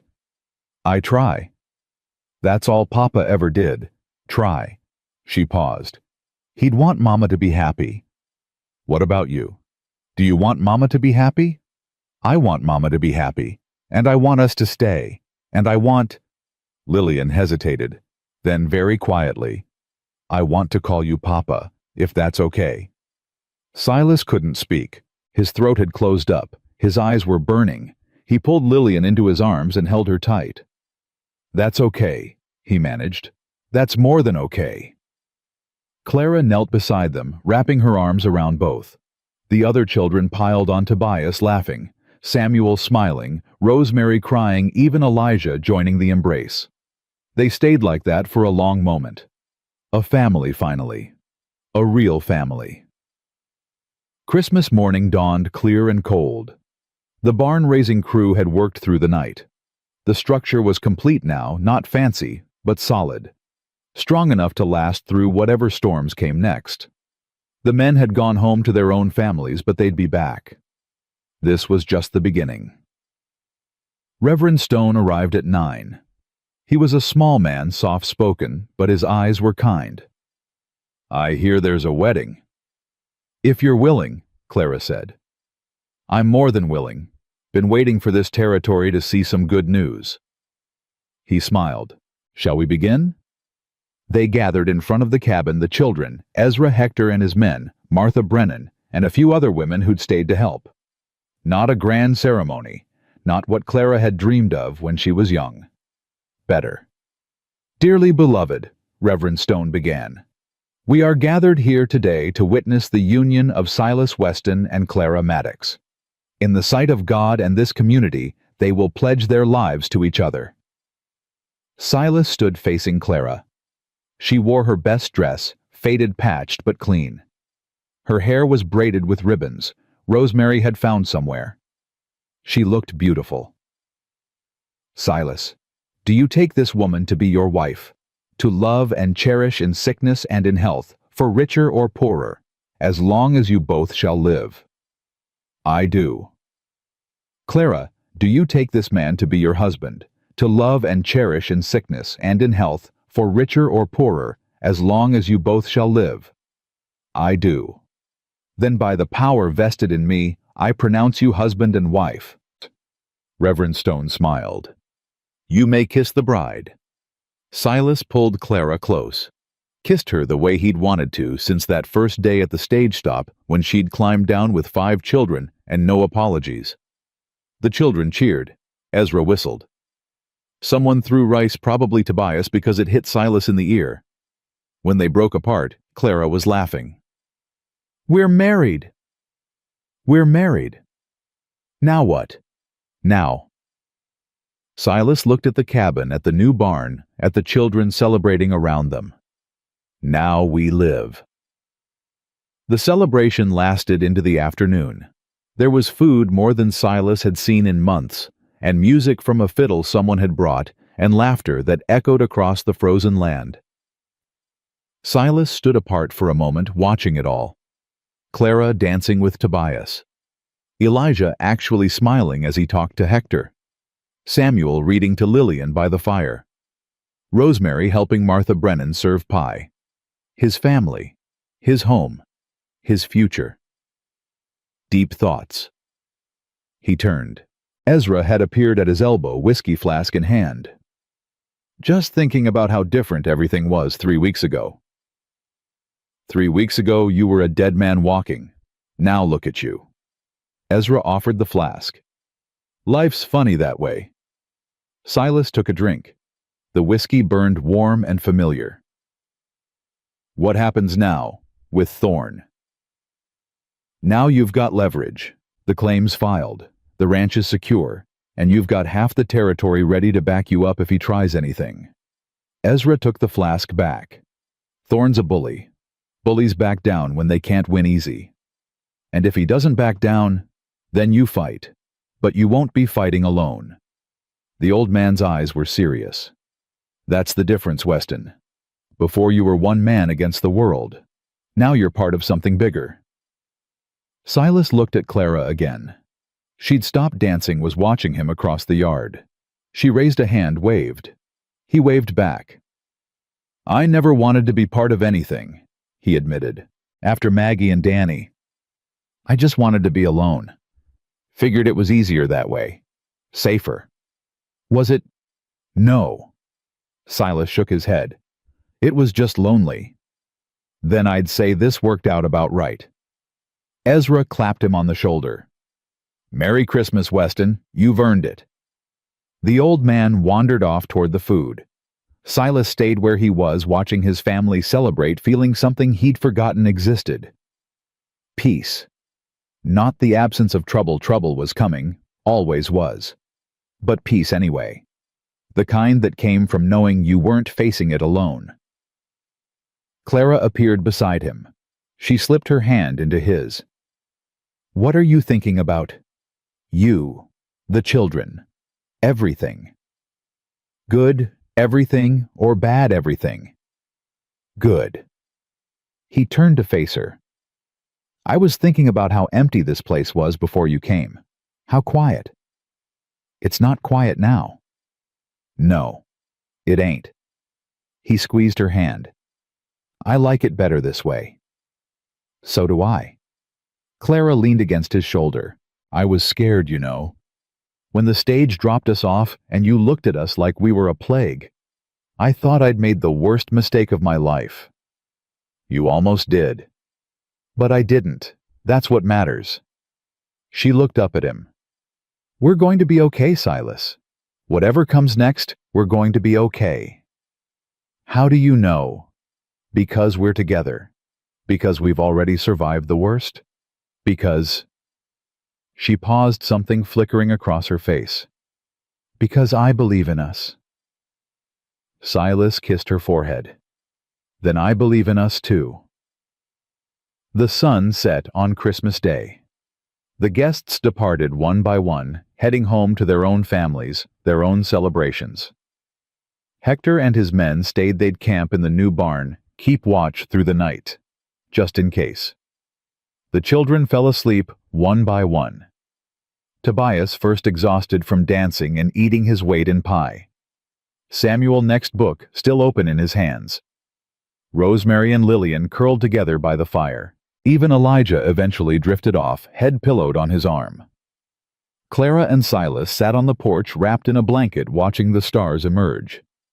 This time last year, Clara said quietly, I was sitting by Thomas's grave. The ground was frozen, but I'd brought flowers anyway. Wild ones from near the creek. He always liked those best. Silas stayed silent, listening. I didn't know what to do. The children were scared. The creditors were circling. His family had already written us off. She paused. I prayed that night, asked God to send me a sign, show me what to do. Did he answer? Not then. But a few weeks later I saw your advertisement in the paper. Land Roof Future. Clara smiled. I thought maybe that was my sign. And now I know it was. She turned to look at him. You're my answer, Silas. You and this ranch and this crazy, impossible life we're building. I didn't see it at first, but I see it now. Silas thought about the day he'd placed that advertisement. Drunk, desperate, convinced he was reaching the end of his rope. He'd asked for a wife. He'd gotten a miracle. I wasn't looking for a family, he admitted. I wasn't looking for anything except a way to stop being alone. And now I've got more than I ever dreamed of. He pulled her closer. 5 children who call me Papa. A wife who can outshoot half the men in the territory. A barn full of friends ready to fight beside me. He shook his head. 3 weeks ago I had nothing. Now I have everything. Not everything. Clara's voice was soft. The silver's still in the ground. The mine's not built. Thorn's still out there. I know. There's a lot of work ahead of us. I know that too. It won't be easy. Clara. Silas turned her face toward his. Nothing worth having is easy, but we'll figure it out.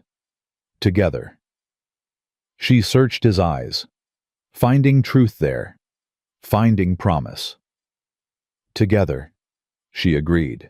They sat in silence as the night deepened. The stars wheeled overhead. The wind whispered through the empty branches.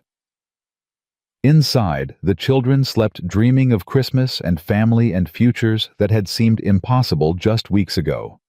Tomorrow, the work would begin. The mine would need to be surveyed, equipment purchased, workers hired. The bank would need to be paid off. The claim gave them leverage, but there were still debts to settle. And Thorne would be watching, waiting, looking for any weakness to exploit. But that was tomorrow. Tonight there was only this, a man and a woman, a family forged from desperation, a home built on second chances. Clara's head drooped against Silas's shoulder. Her breathing slowed, evened out. Sleep claiming her at last. Silas didn't move. He sat there on the porch of the cabin that had almost been lost, holding the woman who had saved everything and let himself feel something he'd forgotten was possible. Gratitude. For the children sleeping inside. For the friends who'd helped rebuild what was broken. For the future spreading out before them, uncertain but bright. For Clara, most of all. Clara, who'd answered an advertisement full of lies and found truth anyway. Who'd walked into his broken life with 5 children and a trunk full of dreams and refused to let any of them die. He'd advertised for a wife. He'd gotten so much more. The first light of December 26th crept over the mountains, painting the snow gold and pink. Silas watched it come, Clara warm against his side, and made himself a promise. Whatever came next, the challenges, the struggles, the battles still to fight, he would face them. Not alone. Never alone again. He was a husband now. A father. Part of something bigger than himself. And for the first time in 5 years, Silas Weston was ready to live. Inside, Lillian stirred. Her small voice carried through the cabin door. "Papa, is it morning?" Silas smiled. "Yeah, Lily, it's morning." "Is Mama okay?" "Mama's perfect." A pause. Then, "Are we still a family?" Silas looked at Clara still sleeping. At the cabin that had sheltered them through the storm. At the new barn rising in the distance built by neighbors who'd become allies. "Yeah," he said softly. "We're still a family." "Good." Lillian appeared in the doorway, blanket wrapped around her shoulders. "Tobias is trying to eat all the leftover pie." "Of course he is. Should I stop him?" "Let him have it. It's the day after Christmas." Lillian considered this. Then she smiled, a real smile, bright and full of life. "Okay, Papa." She disappeared back inside. A moment later, Silas heard Tobias's indignant voice. "Lily, you told him." And then Rosemary's laughter, and Samuel's quiet chuckle, and even Elijah's reluctant snort. Clara stirred against his shoulder. "What's all that noise?" "Our children." "Our children." She smiled without opening her eyes. "I like the sound of that." "So do I." Clara sat up, stretched, looked out at the golden dawn. "First day of the rest of our lives." "Scared?" "A little." She turned to him. "You?" "Terrified." "Good." She kissed him softly. "That means it matters." They stood together on the porch of their home, watching the sun rise over the land that was finally truly theirs. Behind them, 5 children argued over pie and blankets and who got to feed the horses first. A family. Not perfect, not easy, but real. And that was more than enough. The end. Thank you for watching this story of Silas and Clara. If their journey touched your heart, please like, subscribe, and share with someone who believes in second chances. Leave a comment with your city so I can see how far this story has traveled. More tales of love, courage, and redemption are coming soon. Until next time.